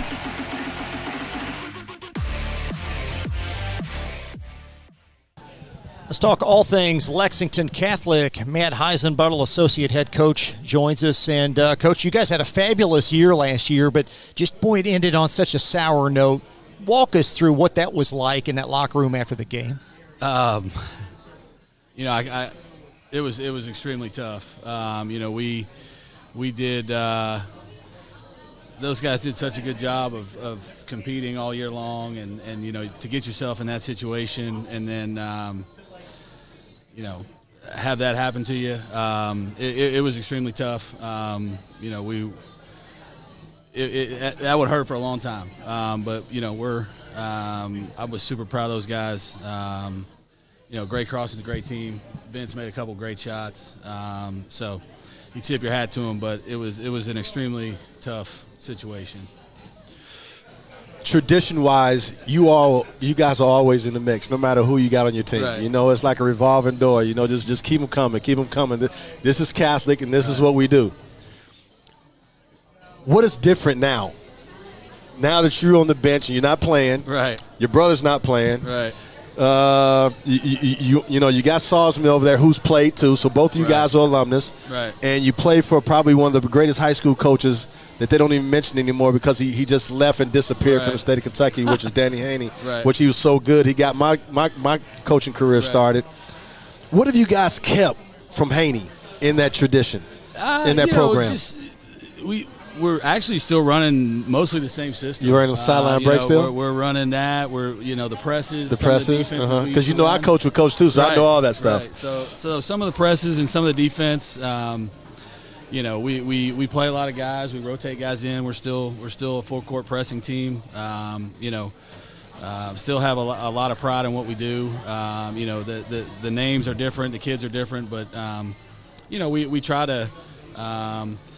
I think in today's game you have to adjust a little bit year in and year out, depending upon what kind of personnel you have. But our core principles have always been the same. We're going to press, we're going to play some zone. We're going to share the ball, we're going to play hard, all that kind of stuff. So none of that's changed at all. Okay. We have have some new guys, but we still do a lot of the same stuff that we were doing when I was playing. Coach, we want to talk Lexington Catholic basketball, but I do want to ask you about your Kentucky experience and how you relate that to your coaching now. What do you take from Tubby Smith and apply it to your coaching career? Is that something you've been building on all along? Yeah, I mean, just having an opportunity to play for so many great coaches, Tubby included. Basketball has given me so many wonderful memories of my life. It's a way for me to kind of give back. I enjoy being around the game. I do it because I love it. It's a passion. And I like helping these guys. Try to be the best they can be. So Tubby was fantastic. All the coaches I had, Danny Haney, all the guys I had an opportunity to play for really were impactful in my life, and so that's kind of what I try to be to these guys. Ryan and Max, a couple of the student athletes are here. What do you expect from them this year, Matt? Look, we, as you said, we lost 9 seniors from last year's team. So we went from probably being the most experienced team in the state to maybe the least experienced team in the state. So these guys are our most experienced guys. We have a good mix of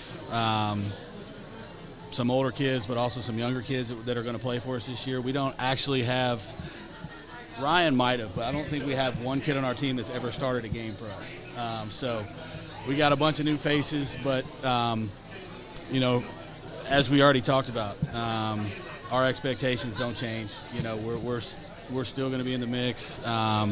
We got some guys that are going to be playing some new roles, these guys included. So we'll build on that as the season goes along, and hope that we can can get to where we need to be in February to be able to compete for a region championship. What has been the verbiage to these guys, knowing that they have to step up into more important roles and play more of a bigger role on this year's team, more so than they did last year and the year before?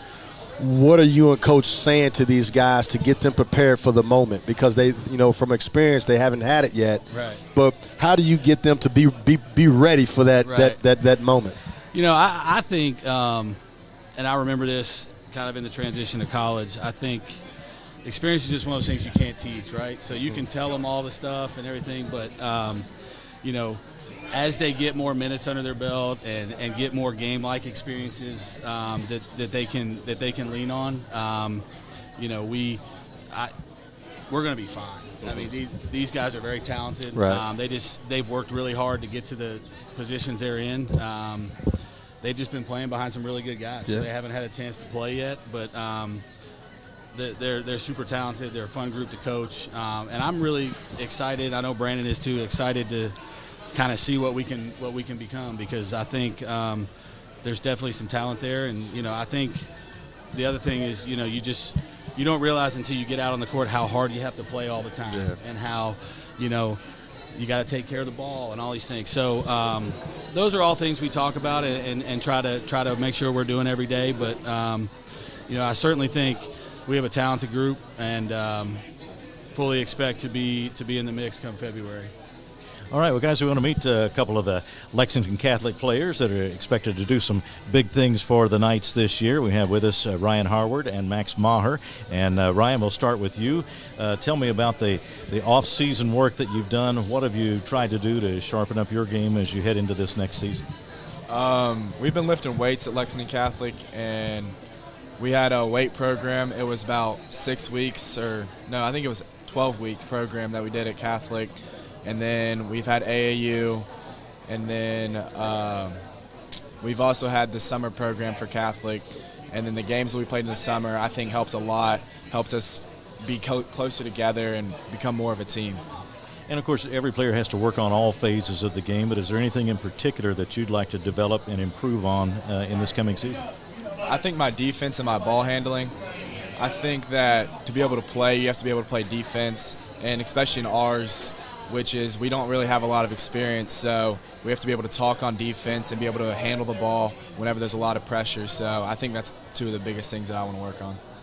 Max, let me ask you that question about your off-season work. What have you been trying to accomplish in the off-season and trying to develop for this upcoming season? This off-season, I've been in the weight room a lot, trying to get stronger, because we're losing a lot of big guys from last year who were seniors. They were strong and had grown men sized bodies, so I need to replace that for rebounding and defense. And then I've also been working on my jump shot, because in the past it's not been the best, but I've been working on it and trying to get it more smooth and get a better feel for it.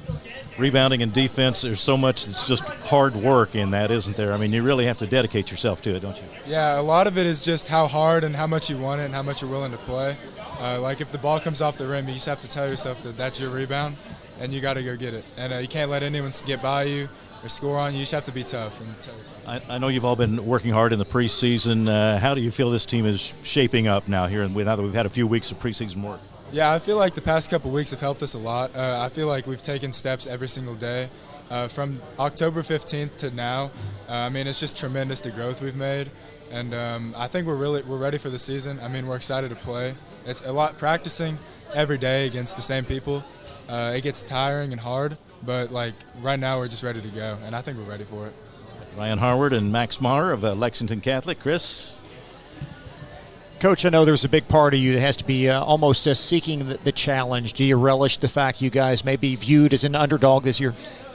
Sure. I think as a coach, it's always nice to have be ranked number one in the state and have all-staters and things like that, and we might. But, on the flip side, it's also very rewarding and sometimes equally as fun to have a team where there's kind of an unknown, You got some guys in new roles, and, you get to watch these guys as individuals grow into those roles and then, grow into being a team. So I think certainly it's rewarding, and certainly is kind of a different challenge. But we're certainly excited about the opportunity and looking forward to it. Lexington Catholic has what I want to say, a unappreciated pride, and it touches every kid that comes through that program, my son included. You may not be the most talked about in Fayette County at that particular time, but when it's all said and done, that kid that wasn't promoted as much is going to have more wins than any kid in Fayette County, and it's always been that way at Lexington Catholic. So it's like I said before, a well-oiled machine, and there's no doubt in my mind that you two are going to be enriched into the rich tradition of Lexington Catholic. You have no choice. If you're out there playing, 30-plus minutes a game, it just happens. So what I'm telling you is relish it, enjoy it, make the best of it. You have no choice but to win because that's what you guys do. And, they always get to the railroad tracks. They've been over the railroad tracks once, but getting to the railroad tracks is normal for Lexington Catholic. You know what I mean? So I'm not worried about that. It's just what can you do to get over that track and be that significant team in Lexington Catholic basketball history? These guys, especially these two guys, have really done a good job of kind of becoming our leaders this summer. They talked about the work they've put in, but our best teams have always been had some guys that have kind of taken a hold of it, and to these guys' credit, they have done that. They know and understand that we are lacking a little bit of experience this year, but certainly look for these two guys, especially to have big seasons. And as you said, we'll see what happens. We're always going to play a tough schedule. We play a tough schedule again this year. We're going to throw these guys to the wolves, so to speak. You going to Florida again? Week 1, we're going to Florida again. Our tournament's loaded. We're Cub Cat, GRC, Trinity, Mail, all. Line them up. Nothing changes. We lost a lot to graduation, but we've got guys that are more than capable of filling in, and the expectation is no different. So, let me ask these guys one more quick question. You were talking about leadership right there. Each of you, just your quick ideas on what makes a good leader for the basketball team. I think a good leader makes a person that'll pick you up if you have a bad day, or somebody that'll talk to you if you're there for the person, or if you talk to the person on defense, or if you just do little things that make you build the trust, and then you have a trust as a team, and I think that's what makes you a good leader. Max, any thoughts on leadership? I think a good leader is a good leader every day, day in and day out. It's something you build up over time by every day keeping the same positive attitude and just being a model to the people looking up to you, and you just have to keep that same positive model, and then you'll become a leader whether you know it or not. Thanks very much, guys. Coach, all the best to you this year, and thanks again for stopping by. Thank you so much for having us. Really appreciate it. It's Associate Head Coach Matt Heisenbuttle. We'll talk Douglas girls basketball with DJ Moberly in just a moment. Thanks for watching. When it comes to vaping, the truth can get clouded. So let's make it clear. Vaping is not safe for youth. Because vaping can put microscopic particles into your lungs. And dangerous things like metals into your body. And nicotine, which can harm a person's brain development through their mid-20s. With appealing flavors, high nicotine levels, and lots of promotion on social media. Many kids think vaping is harmless, but it's not. So talk to your kids about the risks of vaping. Because when you talk, they hear you. You can get a jump start on end-of-year savings right now from Cartown Kia. New 2025 Kia Sorento, just $329 down and $329 per month. Or the hot new 2025 Kia K4, just $229 down and $229 per month. Plus financing for 1.9% for up to 60 months or $3,000 off select models. And don't forget our 10-year, 100,000-mile powertrain warranty. Don't miss the season of new traditions at Cartown Kia and CartownKiaUSA.com. Are you an HVAC and refrigeration tech looking for new opportunities?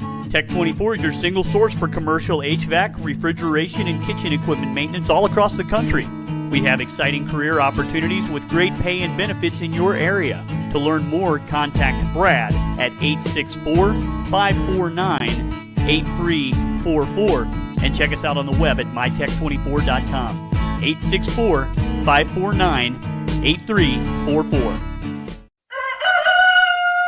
Calling all football fans. Come on down to Roosters, where the wings are hot, the drinks are cold, and the good times never stop. Roosters is where you can catch all the action of the game and enjoy a delicious meal. Choose from 15 varieties of sauces. Even try our burgers, salads, and out-of-this-world pizzas. Something for everyone at Roosters. Dine in, carry out, or let us cater. Open late for the Night Owls. Visit our Richmond Road location or off Nicholasville Road by Walmart.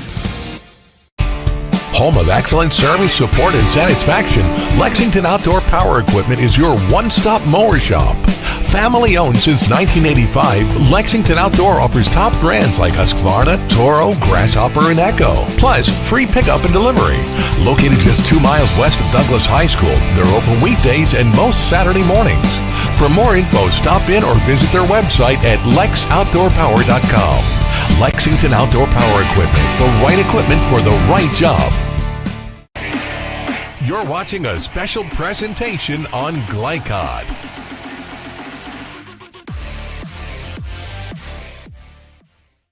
DJ Moberly up next, the head girls basketball coach at Douglas. And DJ, back-to-back regional final appearances. You guys, of course, won it in 23. What's special about this team this year? Man, it's a special group.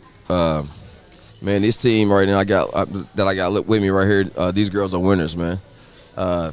That's all they care about. They don't care about no personal accolades. They just want to win. DJ, I almost got tears in my eyes because you know I've been knowing you since you was knee-high to a doorknob. Sure.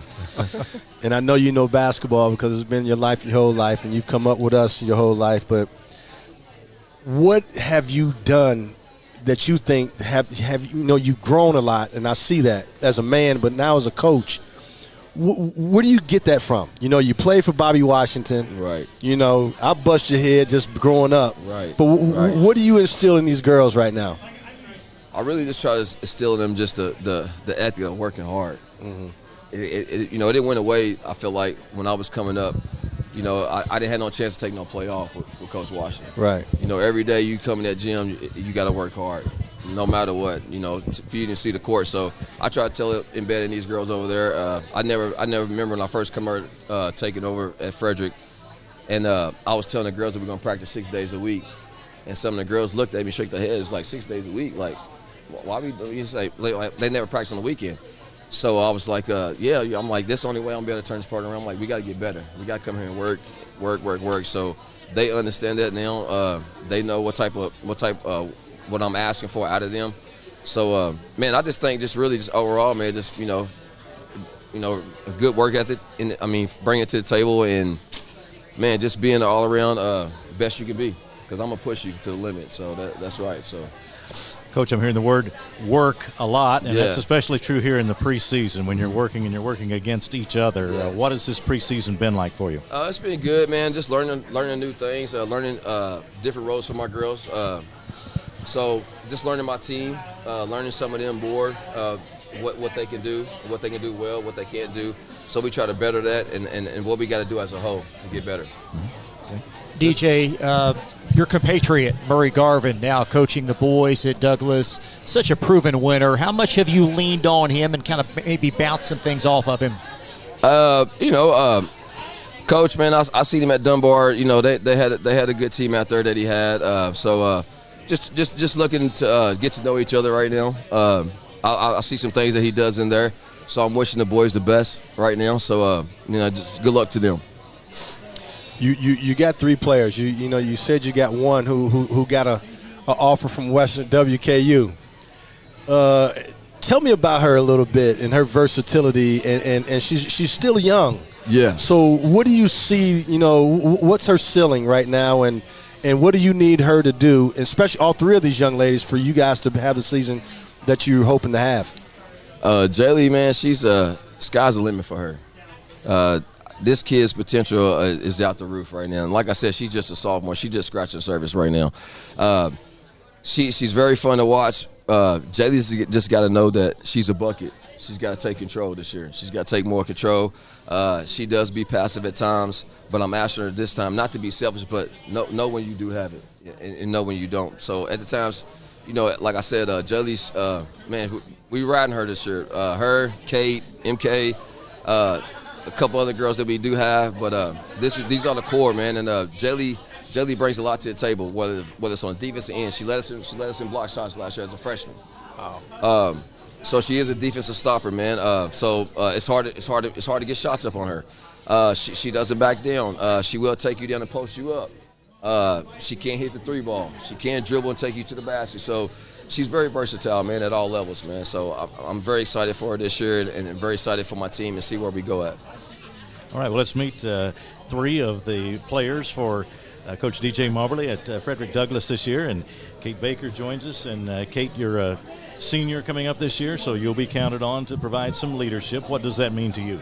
It means a lot. I've had a bunch of practice just playing for DJ for so long, and I've played with these younger girls for quite a bit now, and I know that my leadership will help them and carry over to them, so when I'm gone they can keep it up and show the other younger girls how it's done.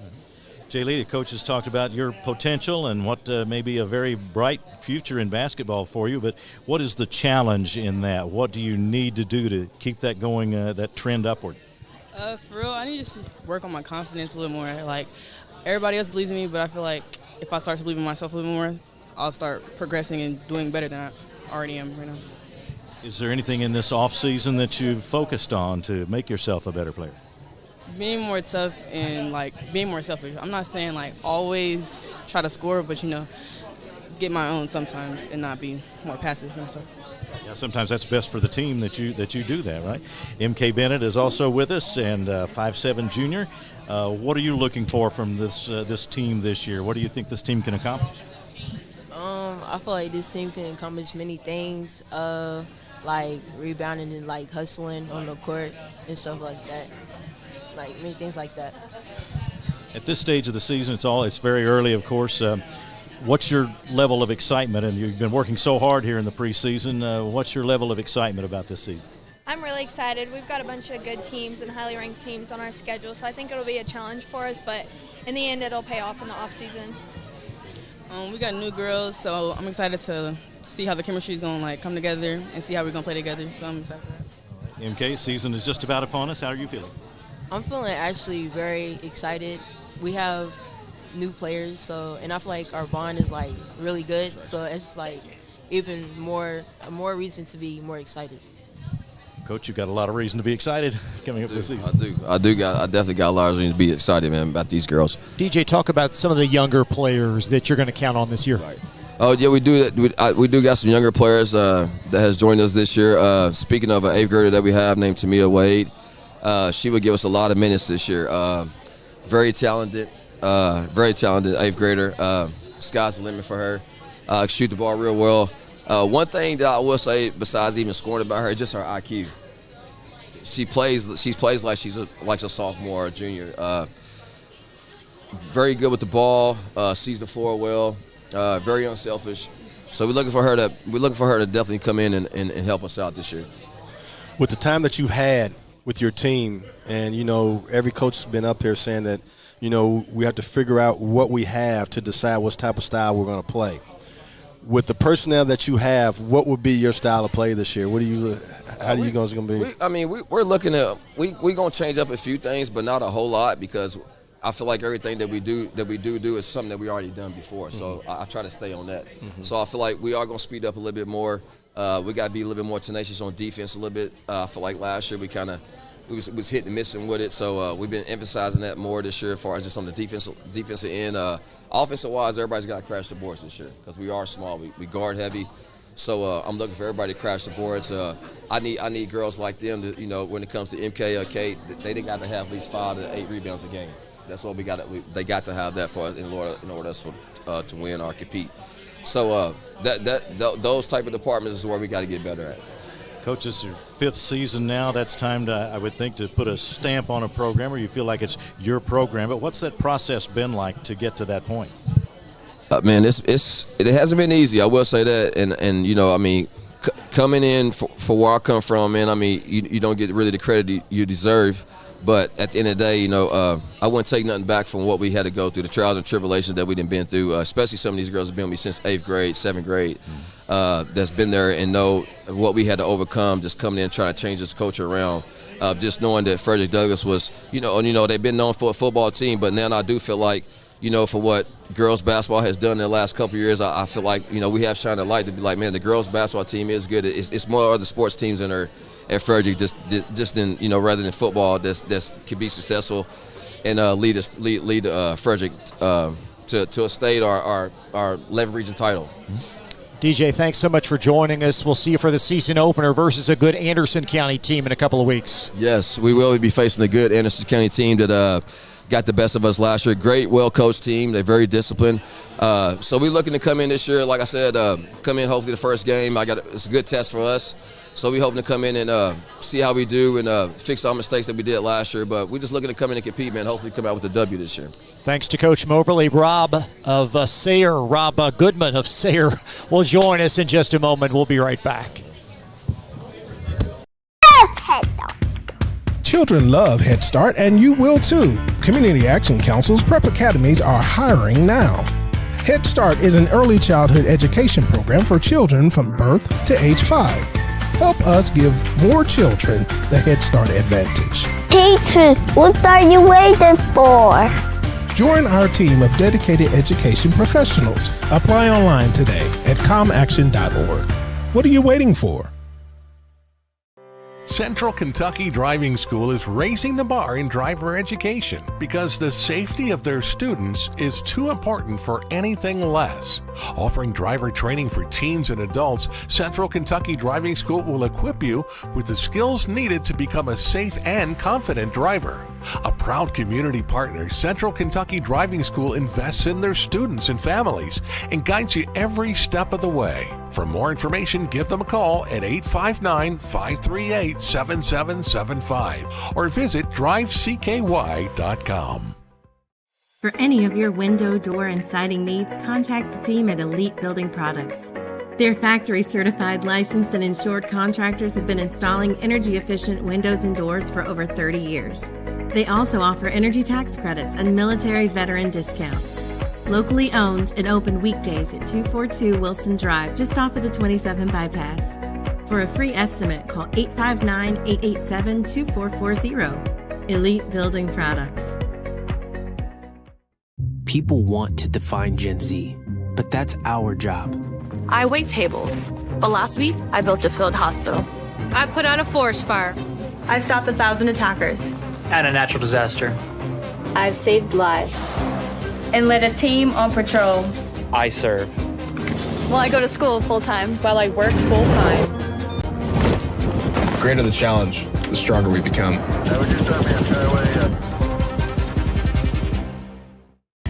Let's get real. With us, you'll get a great education that can lead to a great career faster. Even better, you won't end up with crippling debt. College for the real world. College for your world. With Fast Signs, see the visual possibility in your business. See it in lights and flags, on a van, in metal, on the floor, in color. With signs and graphics, you can say anything, do anything, be anything. So make your statement. With your masterful team of visual marketing experts, anything is possible. Fast Signs. Make your statement. You're watching a special presentation on Glycod.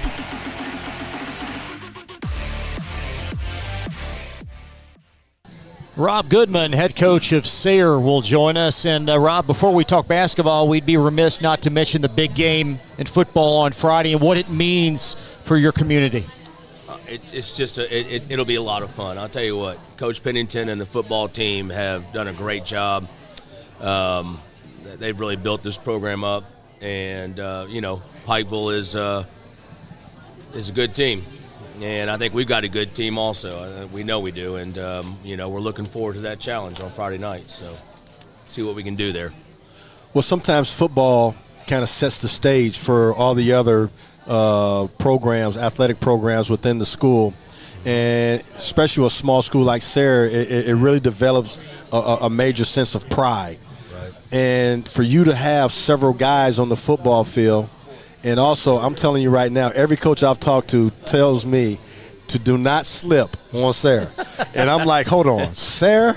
You know, I don't remember Sayre. When I was living around here, the Sayre was a top-tier, you know, they need to program. sleep. Let them sleep. Go on and sleep. But I tell you what, you are the one that everybody's worried about, and worried about some of these kids that you have on the football field. What have you done since I've been gone to create such an environment and such a competitive team in the last few years? Well, I'll start with this. I mean, I've been fortunate to have some great players, some great coaches. When we started there with, when Coach Thomas and I started there 13 years ago, we talked about, first thing I told him is, I want to be relevant in the city. I want to be relevant in this region. I'd like to just, we don't have to win the thing.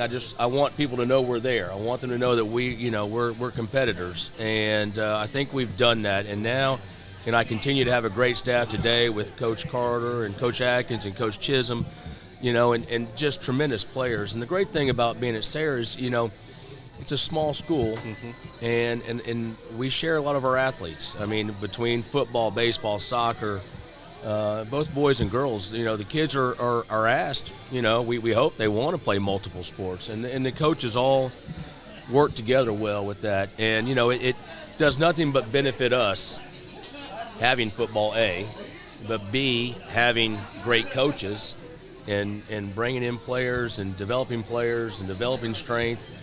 And then that, flows over into basketball. And then it flows over into baseball, right? I mean, we've got a great baseball coach. So, I mean, having great coaches has done nothing but help our program. And because it brings in great talent, great kids. And Sayre's got a lot of great kids, and it's an academics first school, but we're putting emphasis on athletics too, and there's no reason why. We've said this for quite a while. There's no reason why Sayre can't be great at both. Let's be great at academics and athletics and have some fun, and I think we're doing that now.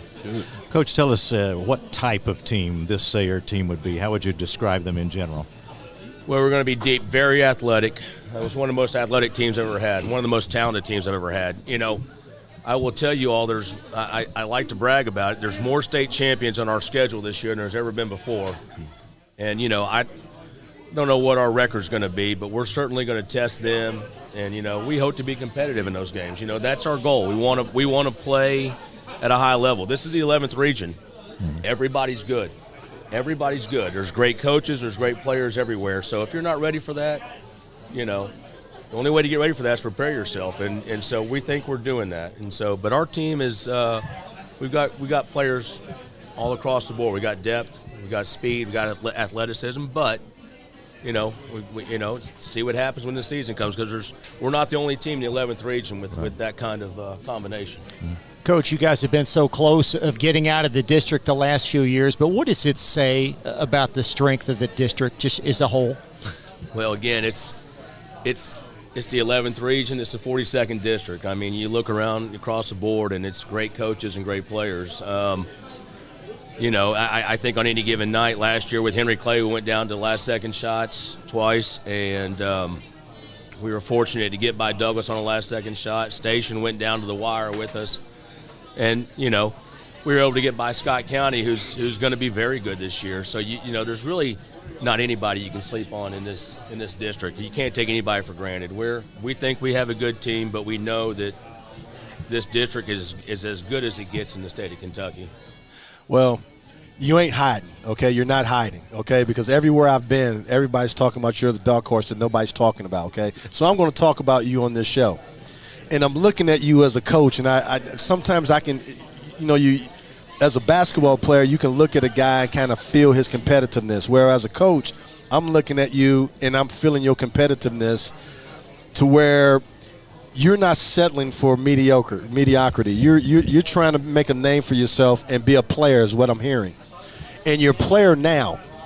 So now what do you need these guys to do to get over that hump, to win a district championship, have a chance to win a regional championship? Because every game you play gives you more opportunity to get to the dance. So Where is that coming from? What is your mentality going into this? Well, no question. It's basically just a grind. We can't panic because things aren't going our way in December. Maybe we're not ready early January. But, obviously you'd like to be playing your best basketball late in the season.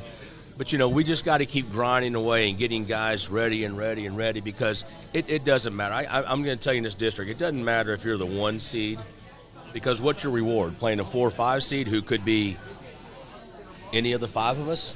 It doesn't matter, right? I mean, you got to be prepared to be playing your best basketball at the end of the year.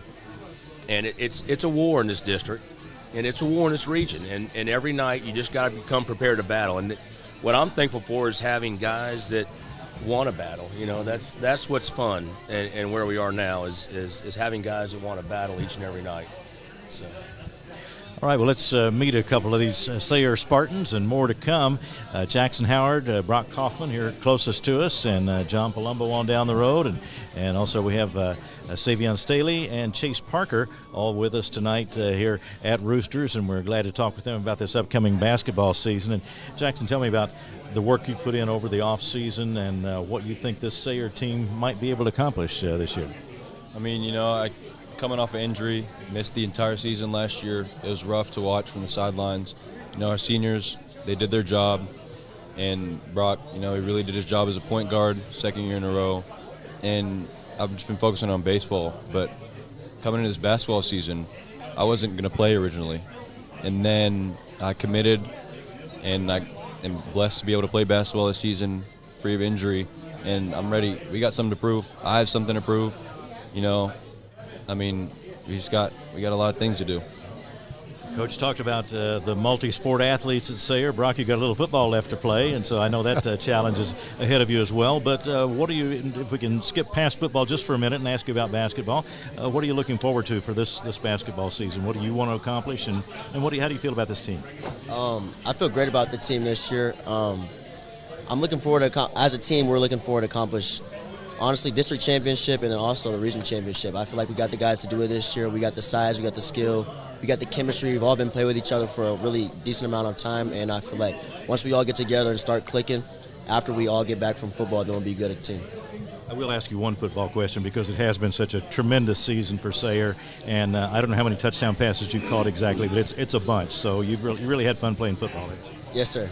Tell me about that team. I mean, the chemistry that you have, and I'm sure that carries over to basketball too. So our program started really like around 7 years ago, and then us freshmen, whenever we came into the program 3 years after that, we were being taught by the seniors like Cole Pennington, Coach's oldest son, and then Jackson Marshall, and then we just took what we learned from them and put it into all 4 of our years. So we just built the team chemistry so we can get better and come together as a team and just play together and, do what we do. And I'm sure that applies to basketball as well, doesn't it? Let me ask John Palumbo a question. John, as you prepare for this season, this is such a hard work period for basketball players now as you get ready for the season to start. You've gone against each other a lot. How's the preseason gone for you? Preseason's been going well. We've all been putting the work in. Jackson Howard coming back, Savion Staley both coming back from injuries. It's just good for all 3 of us to just play together, get that chemistry going. But the thing about what Brock was saying, the chemistry of our team, it's just so good for us. We're all friends. We can all push each other in practice. We got a good team coming up. Chris, we've got a couple of other Spartans here as well, and we can shift them out and get the others in here. If I can toss it back to you for just a second. That sounds outstanding. Rob, as we talked before, you're an alum of Sayre. Yes. How does that feel just to see this program continue to grow year in and year out? I mean, I love it. I'm so proud. I mean, it's a special place to me. Sayre's a great community. It's a great school with great teachers and great administration. And we've had some great teams in the past. It was always hard to be consistent. And again, one of my goals was to, we would always play a city team, and it would be such a big game, right? It was such a big deal that we almost were nervous about it. Now, my goal was, and I think we've accomplished this, is to make it just another game. So when we play Henry Clay, it's not like, oh my goodness, we're playing Henry Clay tonight, And don't get me wrong, Henry Clay's very good. We know that. But I'm saying, it's not. We don't have to be that nervous about it. We know we're playing Henry Clay. We know we're playing Bryan Station. We got Douglas, got Tates Creek, got Lafayette. It's just another game on our schedule. And we don't have time to worry about who our opponent is. We just got to be prepared to play in battle. So it's been special to me. I really, Sayre's got it's a great place, and it means a lot to me. And I love seeing the success that we're having across the board in all our sports. The pride just oozes out of you, and that's a great thing, and it's very refreshing to see these athletes, that you have. But I'm telling you right now, every school in town is worried about playing against Sayre. Yeah, so from you guys' standpoint, I'm just telling you right now, evidently you belong because everybody is talking about you. They know how good Bryan Station is going to be. They know how good Henry Clay is going to be. But they know they got to tighten their bootstraps up when they come play Sayre. And you know what? That's really, really big. And the city's going to be – that makes the city even more competitive with the job you've done. And that's what I wanted to accomplish. I want to be part of the game, And again, as I said, and I'll be remiss not saying this, it's Sayre's a family. It's a tight-knit family. Not just that, my wife's a graduate, all my kids graduated, my son is coaching with me, does a great job with us on the varsity staff, and it's a family atmosphere, and we're so proud of it, and we love being in the game with these other city schools.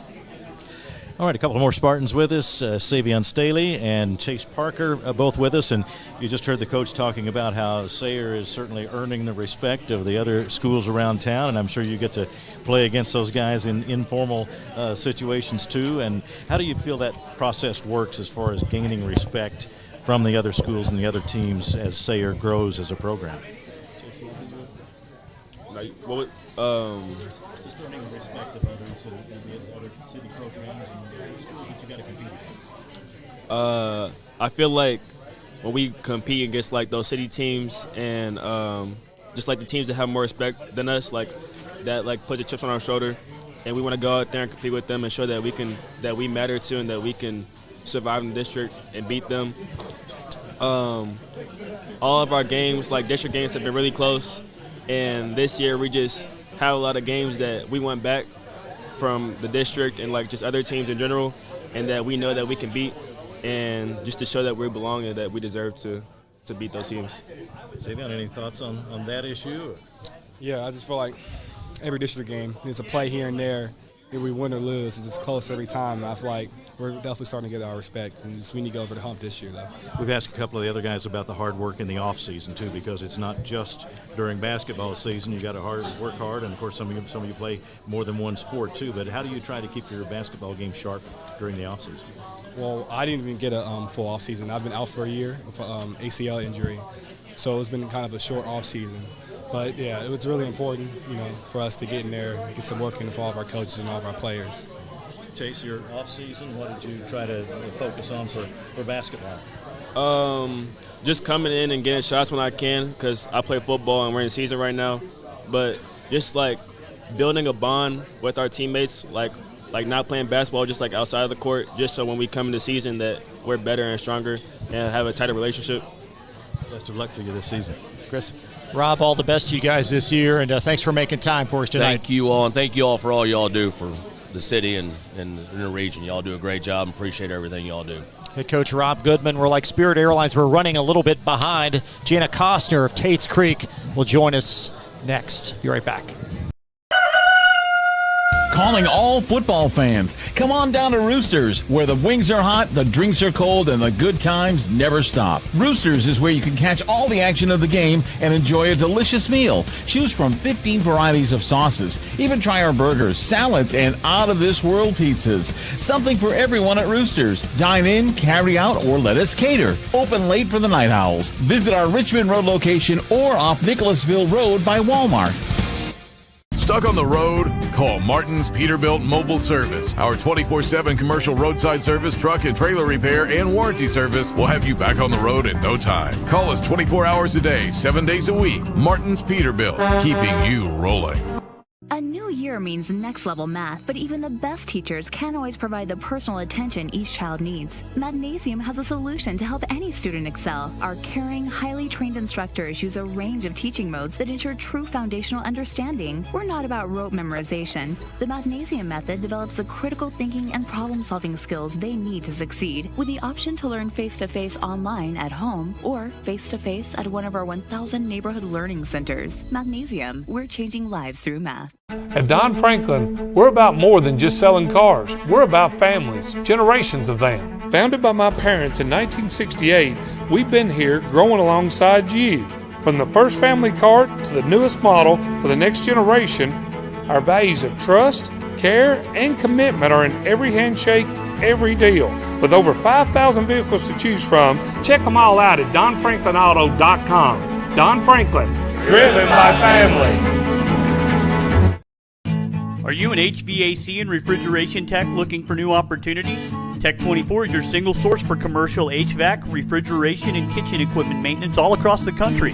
We have exciting career opportunities with great pay and benefits in your area. To learn more, contact Brad at 864-549-8344 and check us out on the web at mytech24.com. 864-549-8344. You're watching a special presentation on Glycod.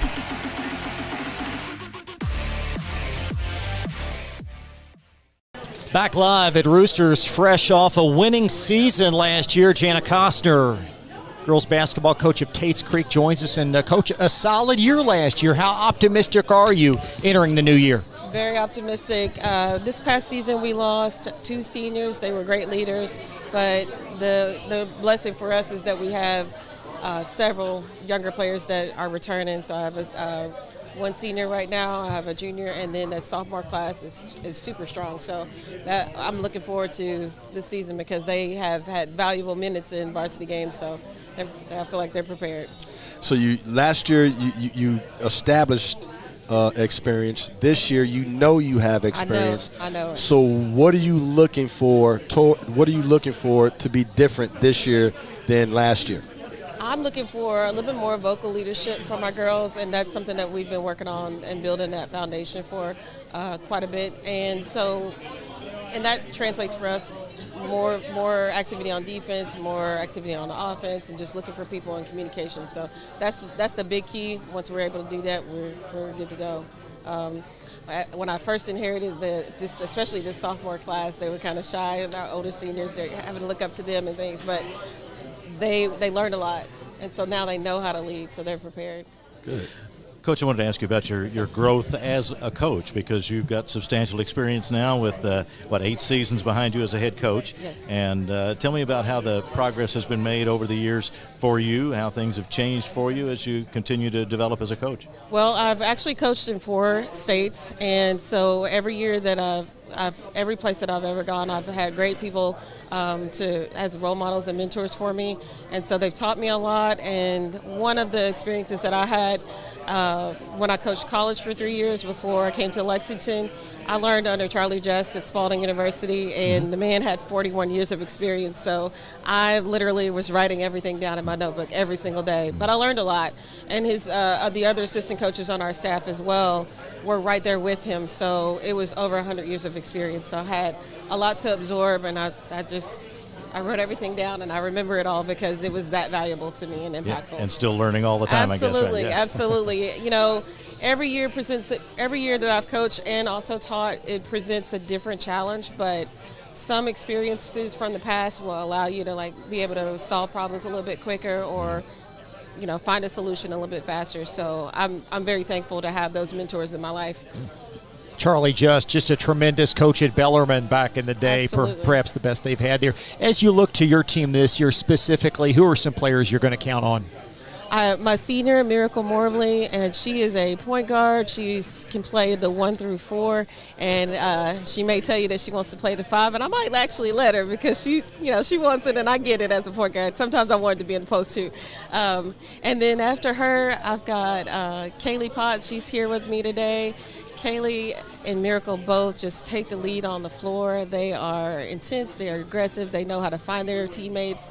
They are unselfish, and also know that they know what it takes to be successful, so they get after it.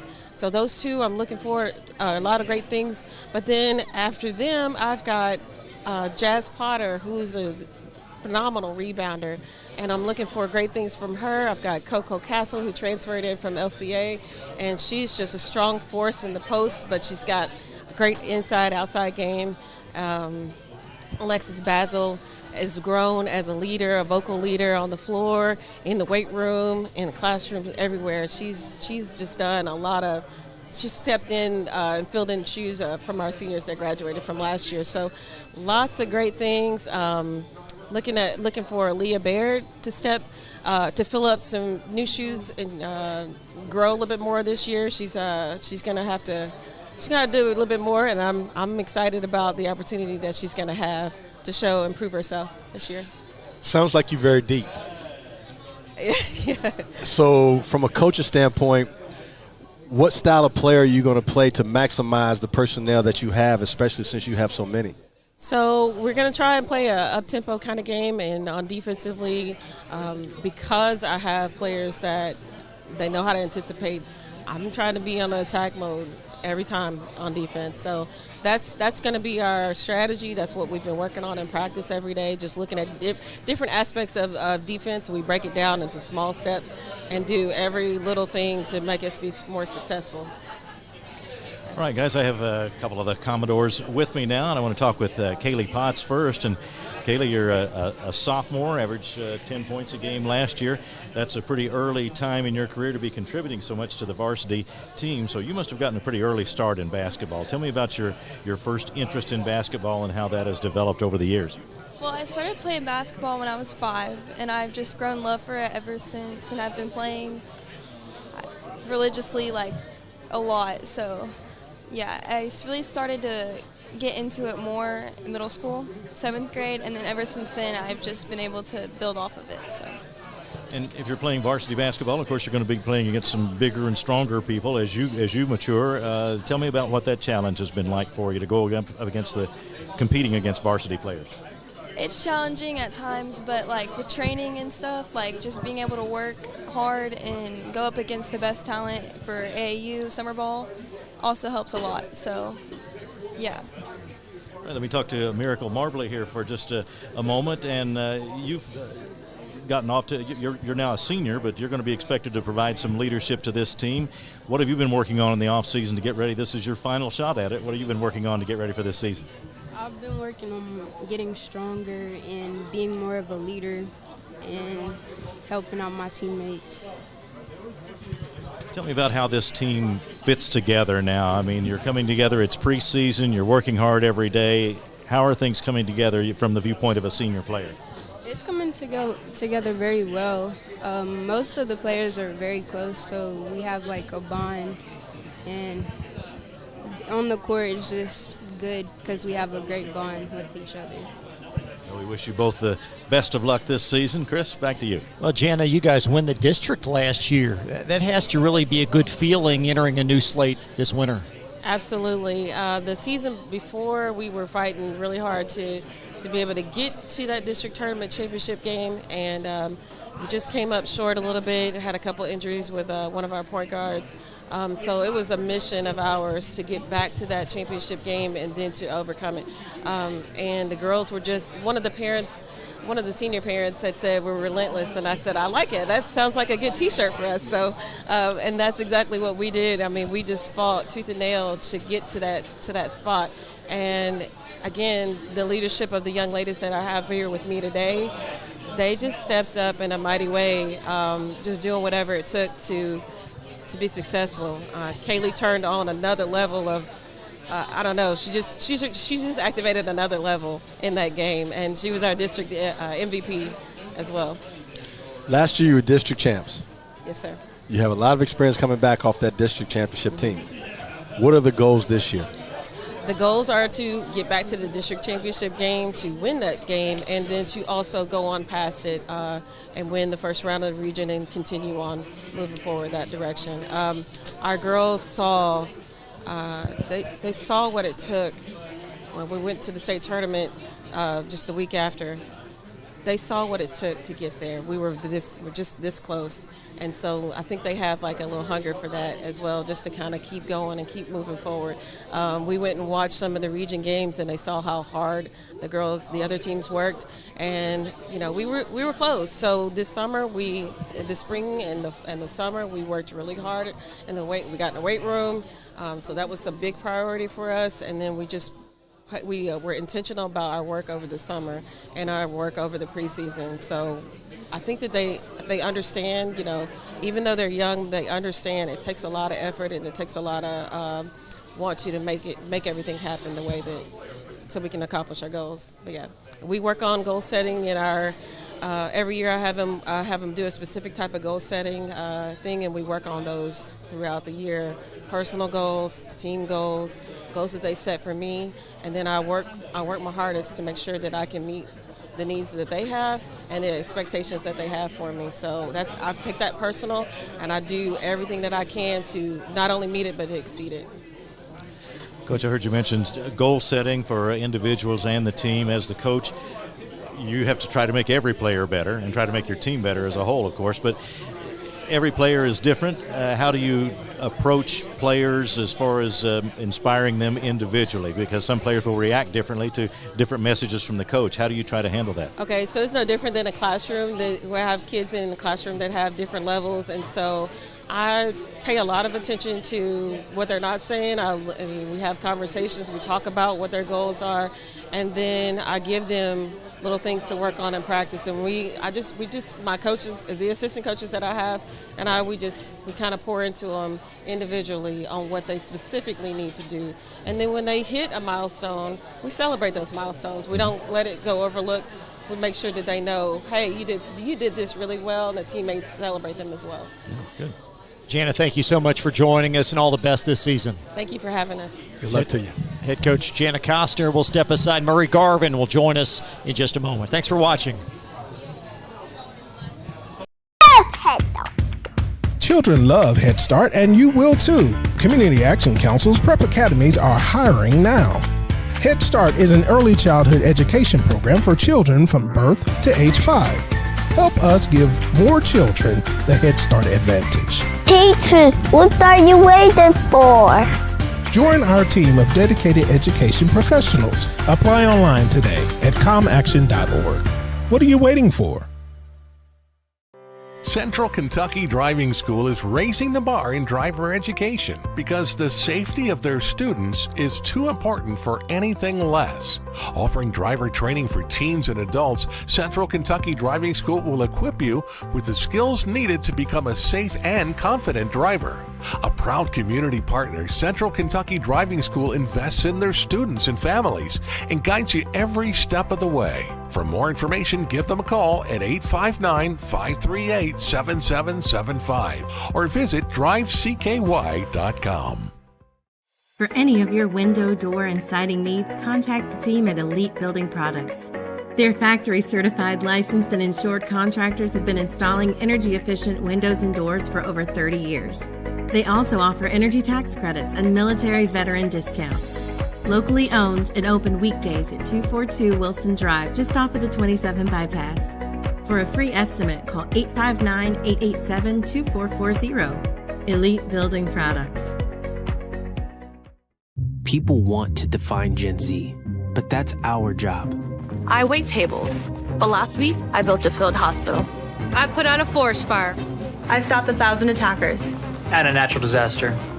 I've saved lives and led a team on patrol. I serve. Well, I go to school full-time. While I work full-time. The greater the challenge, the stronger we become.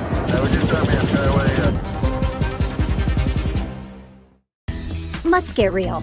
With us, you'll get a great education that can lead to a great career faster. Even better, you won't end up with crippling debt. College for the real world. College for your world. With fast signs, see the visual possibility in your business. See it in lights and flags, on a van, in metal, on the floor, in color, With signs and graphics, you can say anything, do anything, be anything. So make your statement. With your masterful team of visual marketing experts, anything is possible. Fast Signs. Make your statement. You're watching a special presentation on Glycod.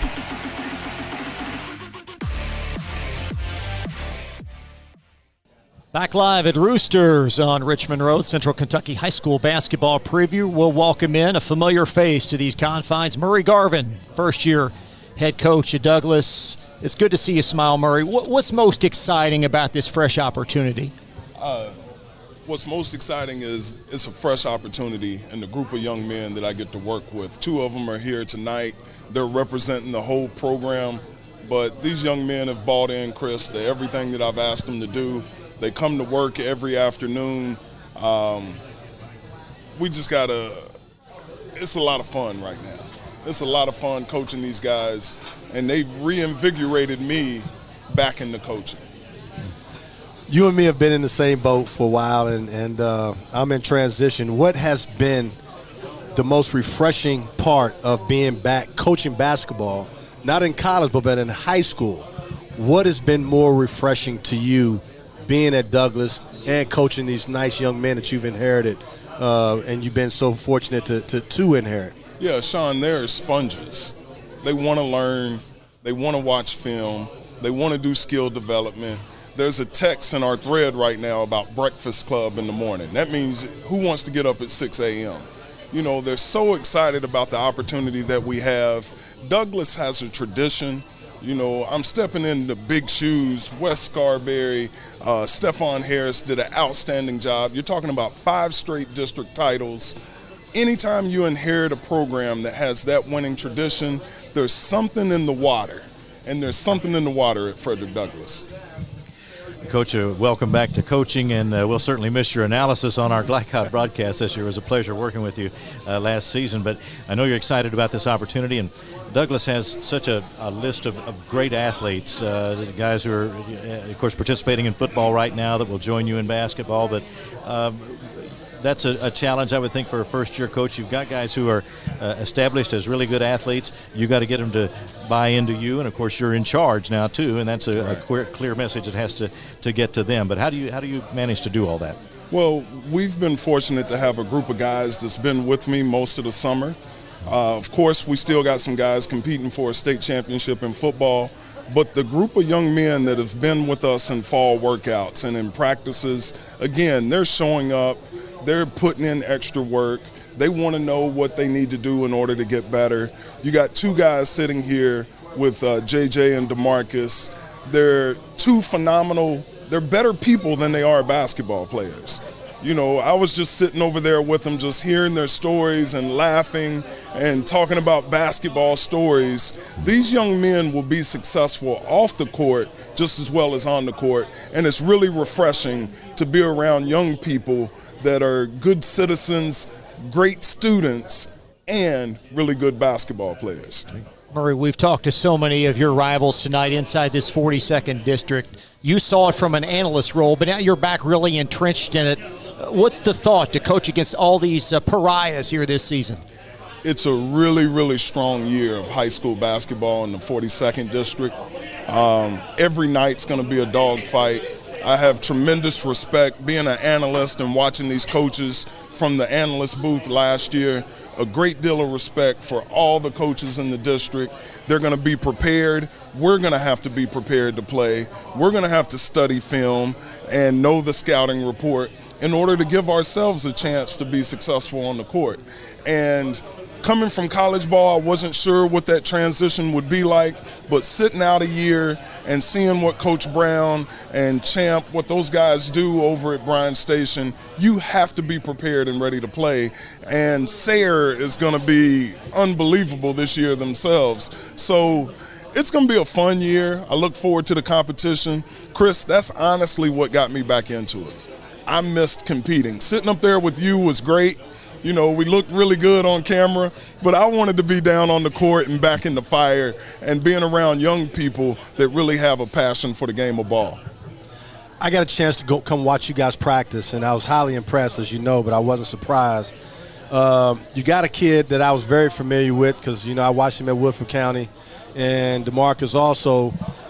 I would like to ask him, JJ, what's been the biggest adjustment in your transition coming from Woodford County, playing for Jerron Brown, who's a really good coach, former player, to now playing for Coach Garvin, who's just as good or better as a coach. What has it been like in your transition coming from Woodford County? It's been a great transition. I know I love players both at Woodford County and at Douglas. I got a lot of respect for those guys at Woodford County. I feel like they built me as a player. Coming here, I finally get to show my talent a little more. But being with these guys, I love it. So, it's not really a big transition. It's just being with them. And I feel like our chemistry's been great so far, but there's not too much of a difference. I still love these guys like I love my guys at Woodford. DeMarcus, you were on that team last year, here. You transferred from Lafayette to Douglas, and you guys had a phenomenal year last year. They ended the way you wanted to. You lost a really good player in Boone. Now you got another good player in JJ. What is your expectations? You played with Boone already. You know what he was like. Now you've been in the trenches just doing the hard stuff because the games are easy for me. And playing for him, I'm sure the games are going to be easy because of the rigorous stuff that he puts you through in practice. What has been the difference in comparing the two players, not as far as who's better, but as far as you reacting and them reacting to you playing together on the court? Well, I'm not a big fan of comparing guys and, level and skill level and all that. But I'll say Melo, obviously, great player. Loved playing with him. Tremendous talent. And JJ brings just that. He has great talent. I built a really good connection with JJ and the chemistry, and we're together, as a tandem. And I really like what we have with JJ, and I think he's going to bring a lot to the table. And I think people are really underrating him. And I think JJ will have a big year for sure. I had one talk with JJ when I was there, and JJ knows what I think of him. JJ, I want you to tell, and I'm going to ask Coach when we're done with this now, has it started to evolve a little bit in what we were saying that you need to become? Have you started that since we had that talk a week and a half or so ago? Absolutely. I really thought about what you said to me. I took that in. It didn't come overnight. It definitely took me some time growing. But not only do I believe in myself, my team believes in me just as much as I believe in them. And it really does impact me and the team, and I feel like we could take it very far just with that. JJ, let me ask a question, too. You just heard the coach talking about he regards you all as fine basketball players, but even better people. What does that mean to you to hear your coach say that, and what kind of a challenge does that present to you as far as what kind of person you want to be? It means a lot. I'm glad to have a coach that notices that we put as much work off the court as we do on the court. And I feel like me and him, we both are tremendous people. I've seen him out helping others just as I have done myself. And I think we've just been raised like that, but Coach himself, he's helped raise us as men, learning poems and everything else. DeMarcus, I'll put that same question to you. It is a bit of a challenge when someone says something like that, especially your coach, but how do you respond to that and continue to work to be better? I think we've responded great, actually. I think we believe in Garvin. As soon as he came into our gym, we knew he was a great coach, but an even better person. And I think we all look up to him and really want to be like him in a way to bring that positive energy and positive vibe that everybody loves to be around you. Coach, that's a pretty good start for you, I would think, to have those guys believe in you like that, too. Yeah, it's an honor, man. To be called coach is a privilege that all of us, sometimes we take it for granted, but a coach has an opportunity to impact lives that's way bigger than basketball. It's bigger than basketball in our program. And don't get me wrong, we want to win every night that we step on the court, but I want these young men to win in the classroom. I want them to win in the community. I want them to win at home. Wherever they are, I want them to be competitive and understand that the habits that they learn in basketball carries over to life. And if you take that work ethic and some of the things that you're going to learn in life from basketball, you got a chance to always be a champion. Murray, we'll see you early and often this year. Best of luck, man. Well, I look forward to it again. Thank you to Glycod. First class. You got Sean Woods with you now. I do want to say this before I go. You took Brian's station. I heard you earlier. It's okay. You picked Bryan Station. I picked them simply because they got more. If I'm a betting man, you go with experience, and they're the most experienced team. Okay. But not to say I said right now, but I love what I saw, and I'm telling you this right now. This Fayette County high school basketball is like a 5-flavor lollipop. You may have a different flavor, but it's still going to taste good. We're going to have a lot of fun this year. Coach Liggins and all those guys, Coach Brown, it's going to be a fun year. I'm looking forward to it. Thank you, guys, and anytime you need me, I'm a phone call away.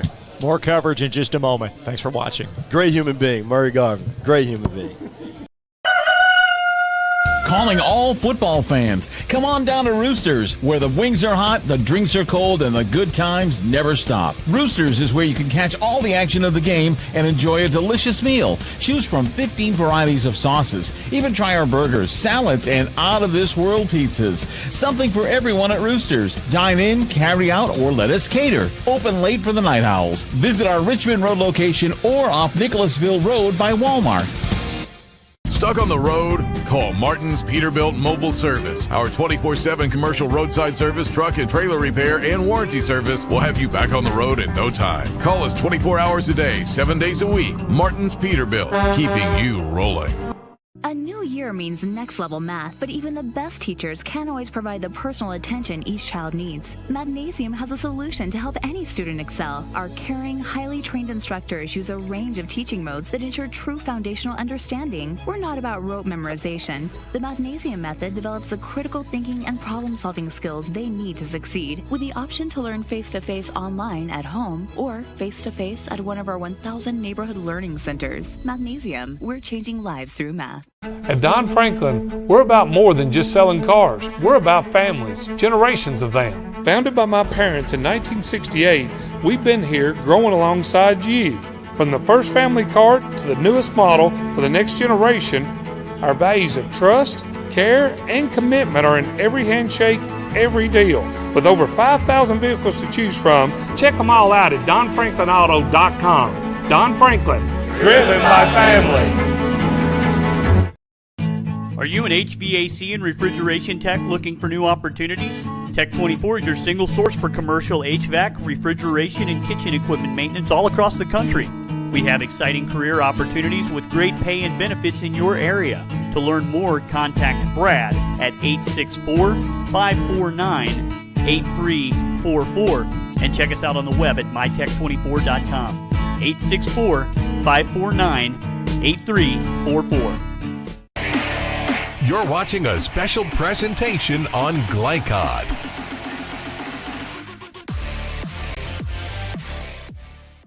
Welcome back to the Central Kentucky High School basketball preview. We are live tonight at Roosters. As you can see by the graphic, Ashley Gerard, head coach of Henry Clay, joins us. And Ashley, a tremendous year last year, advancing to the semifinals in the region. You feel like maybe that could be a building block for this year? Definitely is a building block. We are definitely rebuilding. Being that we graduated 7 seniors, with 5 of those being major players on my team, it's really like we have a totally different team besides that one right there. The one that's here with me, Ariana Sutton, my senior point guard. But we're rebuilding, but at the same time, we still got the same, I guess you would say, concept of what we plan to do. We still going to be a defensive team. We do have to work more on the fundamentals of this year because I don't have those vets out there that know the game and know each other as much as we did. And that group, of course, like I said, 7 seniors, they all been playing together. So getting to know each other again is what we're trying to develop on, definitely.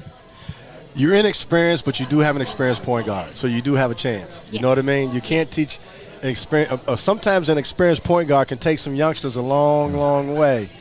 And I know she has a lot of load on her shoulders. I'm sure you're putting it on her because that's who you have to depend on to get these young girls, up to par. But she's the maestro. It's not like your older person is a center, right? Or a four-man, Yeah. But she's the one who's actually out there with the ball, directing, so on and so forth. How has she been is that, but it's going to help her grow too. You know what I mean? Because now she doesn't have anybody that she can just throw to and go over there and hide. Yes. She has to go. She has to go make the play, right? Definitely. So, how have you been with her as far as trying to get her to understand and listen?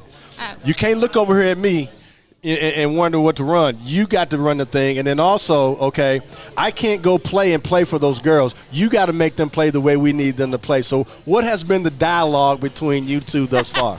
We talk a lot. Do you understand? Like me and her, as in one-on-one talking. Actually, every day we get to do that. But as you said, it sounds like you've been in my practices or in my car when I'm talking to her. Because that's what I've told her. You don't have those that you don't have to say anything and they know where to be. And you know, I told her, you're the general, literally now. They are going to be looking for you for guidance. You know, she was not, as you say, a scoring guard. She could score, but she didn't have to score. Right. So now in practice, you know, she's shooting from the logo. And she does it so easy. And she's like, but I ain't used to it. But you can do it. I said, that's what you're going to have to do. I said, I need you to spread this floor out. Because I said, they're going to be, you know, they sinking in on you. I said, and you got to give yourself more space to work. So you got to be able to shoot deeper. You know, stop looking pass first. Right. You got to be looking to score first. Right. So trying to, I just, you know, repetitively, you know, got to keep putting it in her brain. And I said, you know, it's going to be hard to turn it into muscle memory quick. But, you know, she's going to college, and I told her in college, where she's going to Berea. Okay. Kudos to her. Yes, sir. Congratulations. Yes. So her and Brown talk about, I said, Brown, I'm going to teach her to where she can break your record. Right. Right. That's right. That's right. That's right. Score it out. So it has. It's definitely going to be a transition. It's being a transition. We're working on it every day. And I think by the time, like I told her, as long as we got it together when February hits, we're going to be fine. So I'm definitely one of those. It sounds like you've got the challenge pretty well framed as far as this, if you want to call it rebuilding, but certainly going in with some young players. But at the same time, that really illustrates the challenge a high school coach faces, because once in a while you're going to have a year like this where a lot of young players have to step up. Have you faced that before in your coaching career, or is this something you're trying to tackle for the first time? Oh, no. So it's kind of like deja vu when I first got the job, because I didn't really know what I was coming into. I knew a couple of the players, but trying to get them to take on my identity was kind of a very building process. Like I started out 0-5, 0-6 or something. And as I told them, like I'm telling this new team, because it is kind of like we know each other, but it's still some new things. People playing different roles and knowing their role, and us really being a team, is believing what I'm trying to teach, okay? And we're going to take some bumps and bruises. But as I just told him, when February 20 whatever hits, then that's when we're going to see what it is. See if y'all really learn something and the growth. Because as I said, as long as we're getting better every game, that's all I'm worried about. And I know we'll be fine in February. Right. So. Coach, discuss your 8th grader and Wade, what she did for you last year as a 7th grader, and how much more she can do this year. Okay, well, I guess you ain't heard. Oh, beg your pardon. Are you breaking news? Breaking news. You probably knew it. Stop it. You didn't know. No, I didn't. Oh. So Wade is no longer in Henry Clay. Oh, okay. She's not playing for Henry Clay. She plays at Douglas now. Who are some other younger players that you will count on this year? Got you. Some of them actually are Jaden Jeffers. She is a junior. She played a little bit last year, but she is one that I would tell you to look out for. She has the body of, a solid Division I guard. She's about 5'8". She has all the moves. She can score at all 3 levels. It's about just reeling her in let me say this in the best way possible. It's just in due time. She's gonna be fine. She's grown. She has grown over the last 2 years drastically, and I'm so proud of her. She's definitely one that I think people already know to look out for her. They were already looking for it. We just had so many upperclassmen that could also play that she didn't get as many reps. Another one is guard Brinley Dunford. She's a sophomore. She's going to end up taking her place. Very quick. We focusing on defense because she's I told her, I said, you're the smallest thing out here. You got to be everywhere. This is, look, that ball hits that ground, you got to go for it. That's right. But those two are going to be very good. And one that is going to shock people, she's a senior. She's a senior. And this child has worked on her game something terrible. She started with me when I first got the job in 8th grade. Was she a freshman? Freshman. She couldn't get the ball up to the rim to make a layup. She's starting now. Wow. But listen, she came to me after 2 years and said, hey, what do I got to do to be able to be on varsity? I told her. Coaches call me, they'd be like, she's in the park working by herself. Like, ain't nobody out here, and she's just working. I mean, she does the fundamentals. She blocks out great. So she pivots unbelievably. She's going to hit the open shot. And as I told her, that's the pieces that we need. Right. Like, that's what we got to have. So knowing your role, doing the little things, that's how we going to win. So just right now, just the inexperience of being in the fire, but you like your talent. Oh, I love my team. And from what I'm hearing, you know, the little beetle bug is going to take her spot. But my question to you is, are you going to play them together? Oh, yeah. Okay. That's I'm a defensive coach. Okay. Love it. Let's go get it. Plus, that's more speed out there, too. Yes, you know? definitely. So yeah. My thing is now, you're inexperienced, but you like your talent pool, okay? It's just getting to the fire, yes, right? Getting to the fire. So what have you been doing to kind of emulate what a real game is to you know, you can't teach experience unless you go out there in a real game where fans are out there and so on and so forth. So what is coming out of your mouth? Because you can't teach experience, you got to go through experience. You can't say experience, you got to go through experience. Exactly. But in practice, you have to create an environment as best you can to make sure that these girls won't fold when the lights come on. Exactly. So we practice against the freshman boys. I told them. So, and that's what gave her real confidence. She was like, hey, we are holding our own. And I told them, you're not jumping over top of these boys. You know, Henry Clay's freshman boys is 6'5", 6'1". I said, you're not. So you're going to have to block out. We got to block out the fundamentals. Turning the ball over. I told him, yeah, you're going to turn the ball over some. That's why the only way around this is bounce pass, bounce pass, bounce pass. So doing those little things, our scrimmages, we just played, I don't know, you might know them. They're called Pinkerton Central out of Columbus, Ohio. Oh, yeah. I think they number 3 right now in the state. Uh-huh. I told them, you got to go through adversity. So as you said, you got to be put in the fire to know what to expect. And the biggest thing that I've had to change, though, in my coaching style this year is building the confidence. Right. You're going to mess up. Right. We learning, okay? Right. But it's what we do after we mess up. Right. And I'm going to build you up. I'm going to break you down, too. Right, no doubt about it. But, confidence in girls is huge. And if I believe in you, I feel like, they'll run through a brick wall for me. And you had seniors who are experienced, so you can go at them a little tougher because they should know better. Yes. Now you have these kids that are inexperienced, so you have to be more patient. Right. So, yes, I've learned to be much more patient. Your tone has settled down a little bit.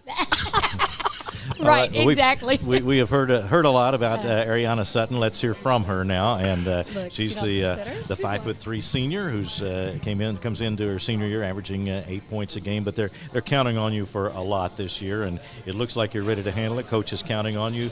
What's your thought as you head into this senior season? She's nervous. I'm ready. I think we're going to be really good. The roles have changed a lot because we don't have our team as we did last year, so I am going to have to be more vocal and scoring more and talking to my teammates a lot more and helping them out. Yeah, because once you get on the floor, there's only so much the coach can do. She's going to need you out there to do that. Do you find that your teammates respond well to you as the senior leader? Yes, they listen. When they get in their heads, we just got to help pick them up, and they'll be okay. Tell me about the playing in college now. I mean, this is your senior year in high school, but it's not your last year of basketball. You're headed for Berea College to play basketball. Tell me about that. Yes, sir. I am excited. I'm going to be working on my game a lot more, being able to handle more pressure. So going into college, I'm just excited. We have a big season of high school basketball ahead, of course, but when you say you're working on your game, how do you do that? How do you do that when you're not with the team? What's your routine there? Like going to the gym on the off days, working out with our assistant coach on our off days also. He helps a lot, our new assistant coach. So, yeah. Good luck to you this year. Ending college. Thank you. All the best to you this year, Coach. Coach Gerard, thanks for joining us. All right, thank you. Thanks for having us. It's head coach Ashley Gerard. We'll step aside and we'll talk Lexington Catholic girls basketball with head coach Menifee. We'll have that for you in just a moment.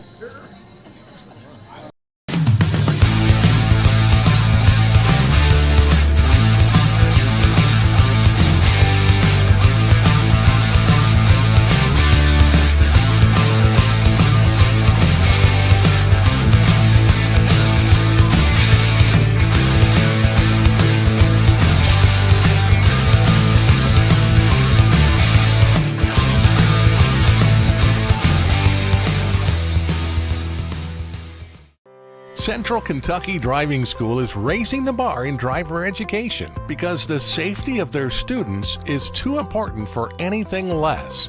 Offering driver training for teens and adults, Central Kentucky Driving School will equip you with the skills needed to become a safe and confident driver. A proud community partner, Central Kentucky Driving School invests in their students and families and guides you every step of the way. For more information, give them a call at 859-538-7775 or visit drivecky.com. For any of your window, door, and siding needs, contact the team at Elite Building Products. Their factory-certified, licensed, and insured contractors have been installing energy-efficient windows and doors for over 30 years. They also offer energy tax credits and military veteran discounts. Locally owned and open weekdays at 242 Wilson Drive, just off of the 27 bypass.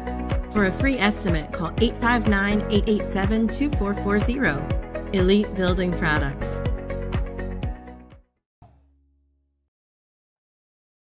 When it comes to vaping, the truth can get clouded. So let's make it clear.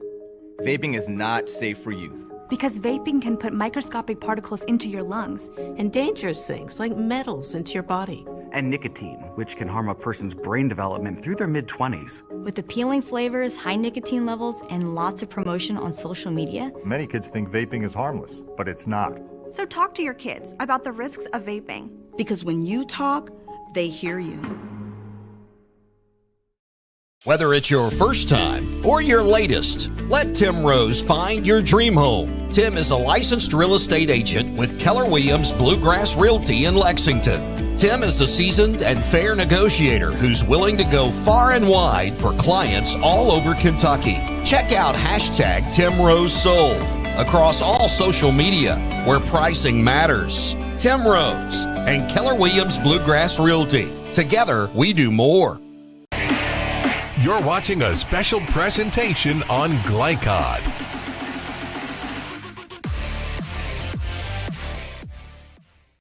Mike Menifee, head girls basketball coach of Lexington Catholic, will join us next, again live at Roosters, 2640 Richmond Road. And Coach, I know last season certainly not the year that you would have preferred in your first year. What are some parts of optimism you can take for this year?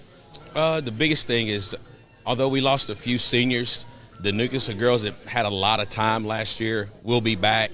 And then one player that we had that set out due to transfer rules, she'll be able to play a full year. So we have a strong nucleus coming back, and hopefully we'll be a lot more competitive this year in the 43rd. You're a long-time veteran coach, man. You know, I've been knowing you for a long time. What has your experience been, the last 5 years at Lexington Catholic, just doing you, even though you haven't had the talent that you wanted, but you still are right there because you're a heck of a coach. What is the method to your madness? Really, it's buy-in and really just with young players today, changing the culture and having them believe in themselves. So many of them just don't have confidence. And being at that school where, they are excellent at soccer and they're excellent at volleyball and cross-country, basketball's kind of put on the back burner a little bit. And me just trying to breathe that new breath of fresh air. I think it's turning around. I'm building from the middle school up, and it's a bright future for Lexington Catholic. Coach, let me ask you about that, and this is kind of following up on what Sean asked, but the difference between first and second seasons, it seems like that's got to be a big difference, doesn't it? It is, because when you come in new, you just have to do some things different and some things they've not been accustomed to. And as far as me, I have had some success at the other places I've been, so it's changing that culture and mindset. I'm not into believing that you need all the talent, but if you get 5 people on the floor that's going to work together and build that chemistry, you can compete with a lot of teams. Mm-hmm. Coach, who are some key players that you will count on this year? Olivia Morris.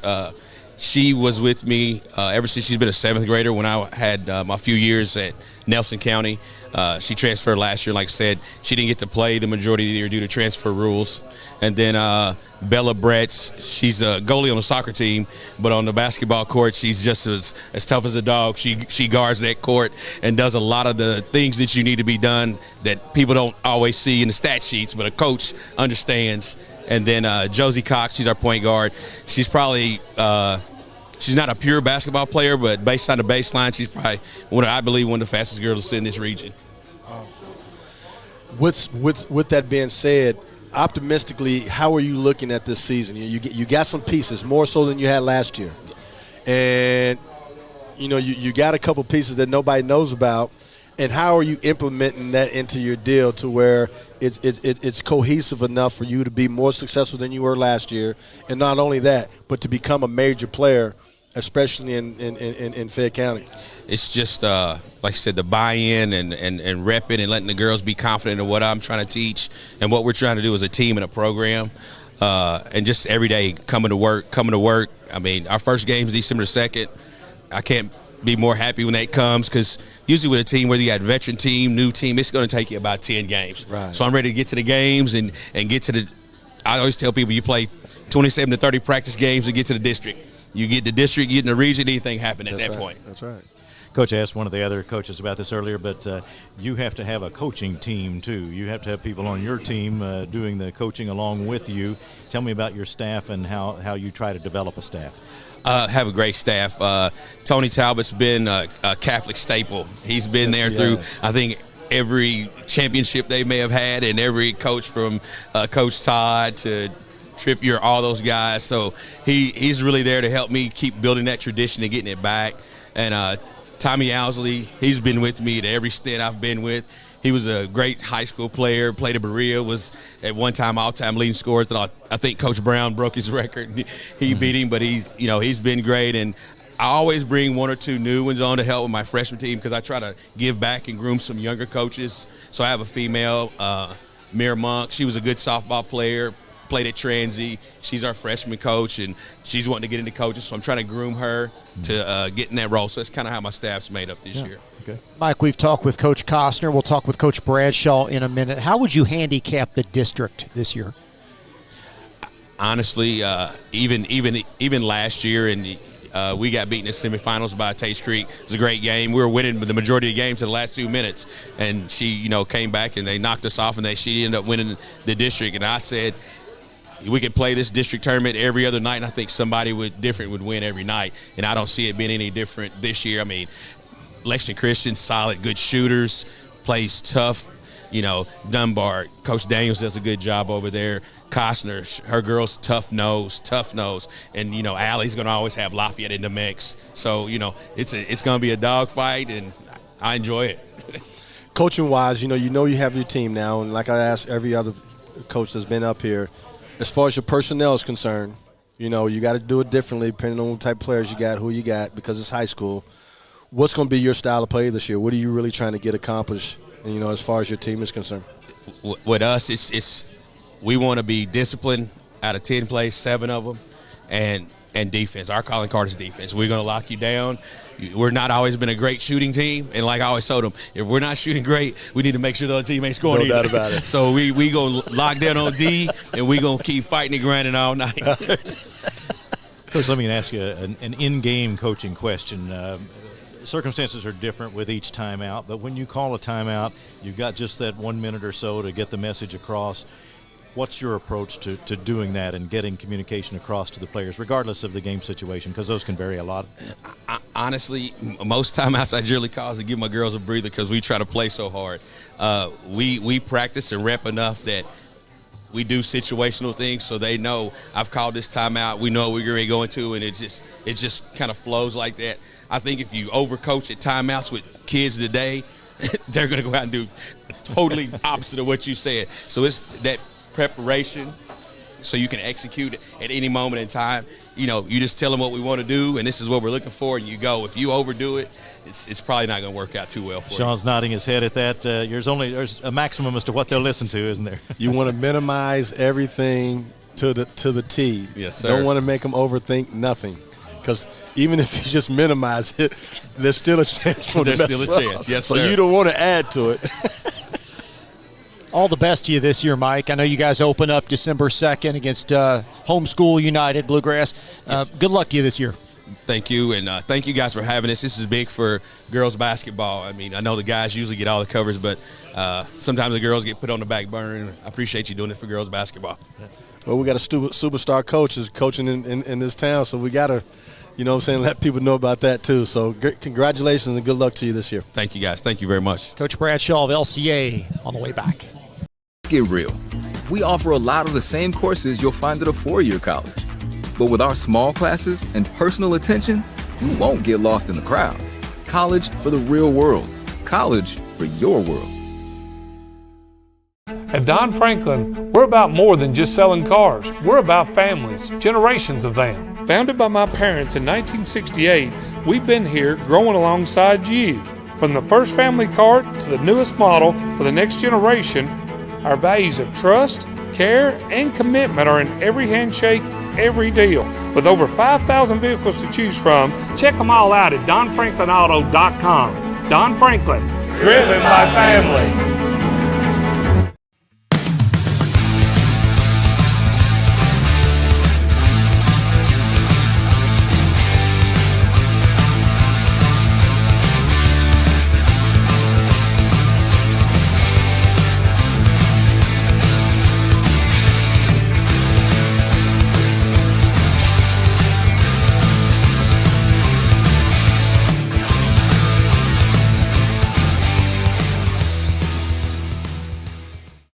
Central Kentucky Driving School is raising the bar in driver education because the safety of their students is too important for anything less. Offering driver training for teens and adults, Central Kentucky Driving School will equip you with the skills needed to become a safe and confident driver. A proud community partner, Central Kentucky Driving School invests in their students and families and guides you every step of the way. For more information, give them a call at 859-538-7775 or visit drivecky.com.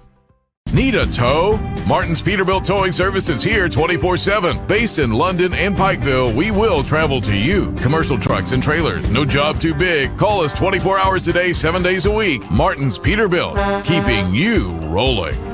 A new year means next level math, but even the best teachers can't always provide the personal attention each child needs. Magnesium has a solution to help any student excel. Our caring, highly trained instructors use a range of teaching modes that ensure true foundational understanding. We're not about rote memorization. The Magnesium method develops the critical thinking and problem-solving skills they need to succeed, with the option to learn face-to-face online at home or face-to-face at one of our 1,000 neighborhood learning centers. Magnesium, we're changing lives through math.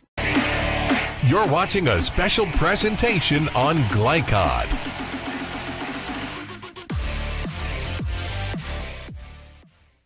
Thank you for watching us tonight. We're live at Roosters for the Central Kentucky High School basketball preview. We've been here since about 5:40. 3 coaches remaining, including LCA girls head basketball coach Tim Bradshaw. Tim, thank you for your patience.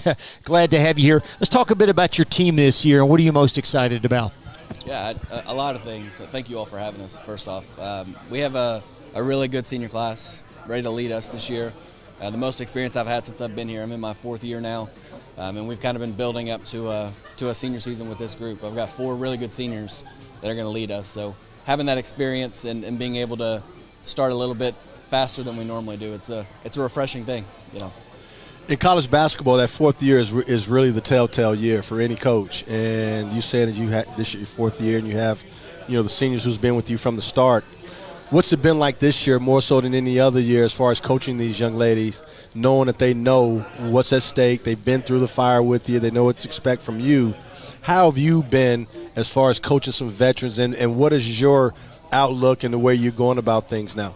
Yeah, it's been a different feel for us because there's expectations now that there hasn't been before. And we have a group that I think, like I said, we started at a better place than we have in previous years, so we're a little bit ahead of the curve in some of those things. And so I think we're more ready to play. We were ready to play October 15th. Right. But we've definitely got some things that we need to work on, be a little bit more cohesive. We added a little bit to our team. And so just the culmination of really the last 4 years, I think this group is ready to get on the court, show what they can do, and they've worked really, really hard. I mean, we've pushed them really hard in the preseason here, really worked on our conditioning, getting in good shape. It's one of those things we can control, and we said we're going to be in the best shape that we can be. So we've definitely put them to work, and I think they feel it. Now as games are getting closer, we're able to transition a little bit to the more fun stuff, getting some shots up, working on our skills, and getting ready to play.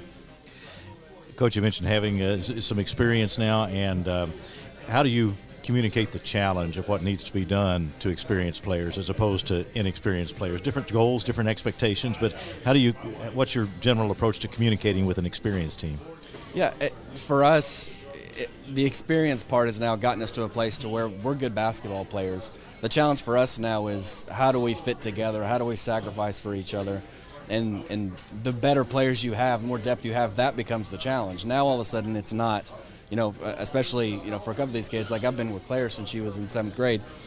It was initially like a totally different deal, a different challenge. We're working on stuff now that back then it was like, man, we've got to take some baby steps to get where we are now.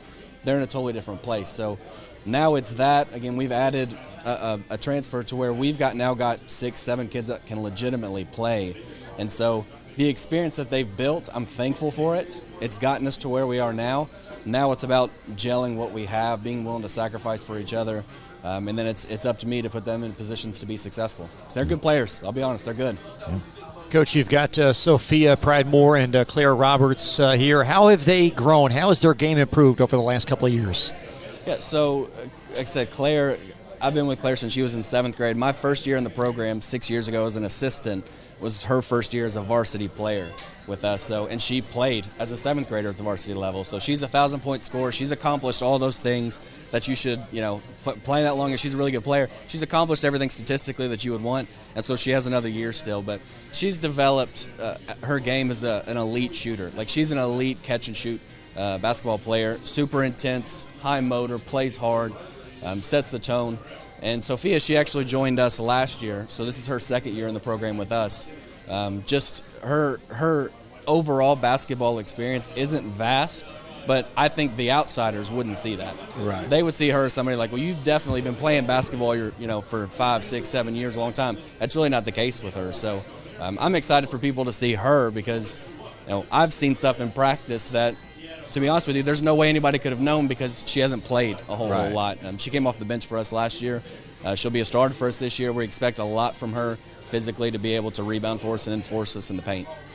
You're a veteran team, and you got some key players coming back, major players coming back that's been in the program for a while. Then you added some really good key pieces. What's the expectations for Lexington Christian this year? Yeah, there's 3 rankings that have come out, coaches' polls. Our district, all 5 teams in the top 10 in the region. So I can tell you what I believe we can accomplish, which is I think we can win the district, and I think we can compete in the region. It's a tough district and tough region, but all the teams that we play are really, really good. So if you're able to get out of your district and have a chance to play for the region championship, I think that's a victory for us. We haven't won a district since 2010, I think. So it's been a rebuild for the program for sure. We're playing against really big schools, really good players, great coaches. So I certainly think our girls have their eyes set on the district championship and being able to play in the region tournament. All right, well, let's meet a couple of the LCA players now. And you've heard the name Claire Roberts mentioned, and you've accomplished a lot in your career, but now here it is, senior year. I'm sure it got here fast in a way, but now you're working toward this one big season. What are your thoughts as you get close to the start of the season? This is the season I've been waiting for. I feel like I have 3 other seniors along my side, and we're just ready to give it all we have. I mean, this is our year. This is our time to shine, and we've been working hard, and I really think that it's going to pay off in this upcoming season. I'm excited for it. I think we're going to surprise a lot of people. Well, I think the fact that you express it in that way, that has to be something that the underclass players can pick up on and join in with you in that effort. Do you sense that happening? Oh, absolutely. The younger girls, they see how hard we work, and we can see how hard they're working in practice. I mean, we wouldn't be as good as we are on the court if it weren't for them, because they're pushing us in practice, and I really think we just get to feed off of each other in such a great way, and that's just going to last in our program, especially for Coach after we leave this year. It's going to be great for us to see how we end up. Sophia Pridemore is also here. Sophia, tell me about your off season, what you've done to try to improve as a player. Well, I think there's a lot of work that goes into it, just like with coaches and with the team, especially with summer ball. I think that was a really influential part of my growth as personally in my as a player. I do think that just the work that Coach Bradshaw has put in with me personally, with the just under the basket, just getting up reps and just continuing, just being physical under the basket, and all my other coaches as well have been very helpful with just spending personal time with me, able to just helping me grow as a personal player and just excel where I'm supposed to be. There's a lot of work day to day to be done between now and tournament time, but you heard the coach talking about what you have to do as far as competing and doing the things that you know this team can accomplish. There has to be a high level of excitement, though, around that, because this team seems to have some pretty high goals and expectations. How does that motivate you each day? I'm just so excited. I don't even know. I just get in the gym with the girls, and I'm just so excited to be there just with my my genuine friends. These are my sisters. They're we do life together every single day, and it just makes me more excited for just the future, because I know that I'll be able to do everything alongside with them, and I just think that's just so encouraging to me, and I'm just ready to work, man. So. We wish both of you the best of luck. Yeah. Tim, I know you guys open up with Trimble County. Just talk a bit about your schedule and how it's going to challenge you. Yeah, it's fitting. It's our toughest schedule we've had since I've been here. Over half of our games are in this region, and but I think this is the year that you challenge that group. I mean, they were just saying, I'm excited for people to watch them play, because they're fun. They're genuinely fun to watch when they're clicking on all cylinders. I become a fan sometimes when I'm sitting there watching. It's a lot of fun. So it'll be a good schedule for them. Got a question for you. You're a senior. Yes, sir. You've been with this guy forever, it seems like. You know what I mean? This is your last go-around. What is the mindset now compared to the mindset in the past? By you knowing this is your last go-around, and this may be the best team you've had since you've been here. What is it? What's the mindset? What's different this year than it was your first 3 years at Lexington Christian? This season is about winning games for each other. We've all talked about this, it's not an individual game anymore, thinking about individual stats. We're here to win games for each other, and we want to accomplish the goals that we've set out. We're here to play as hard as we possibly can, and we're here to show people what we can do. This season isn't about just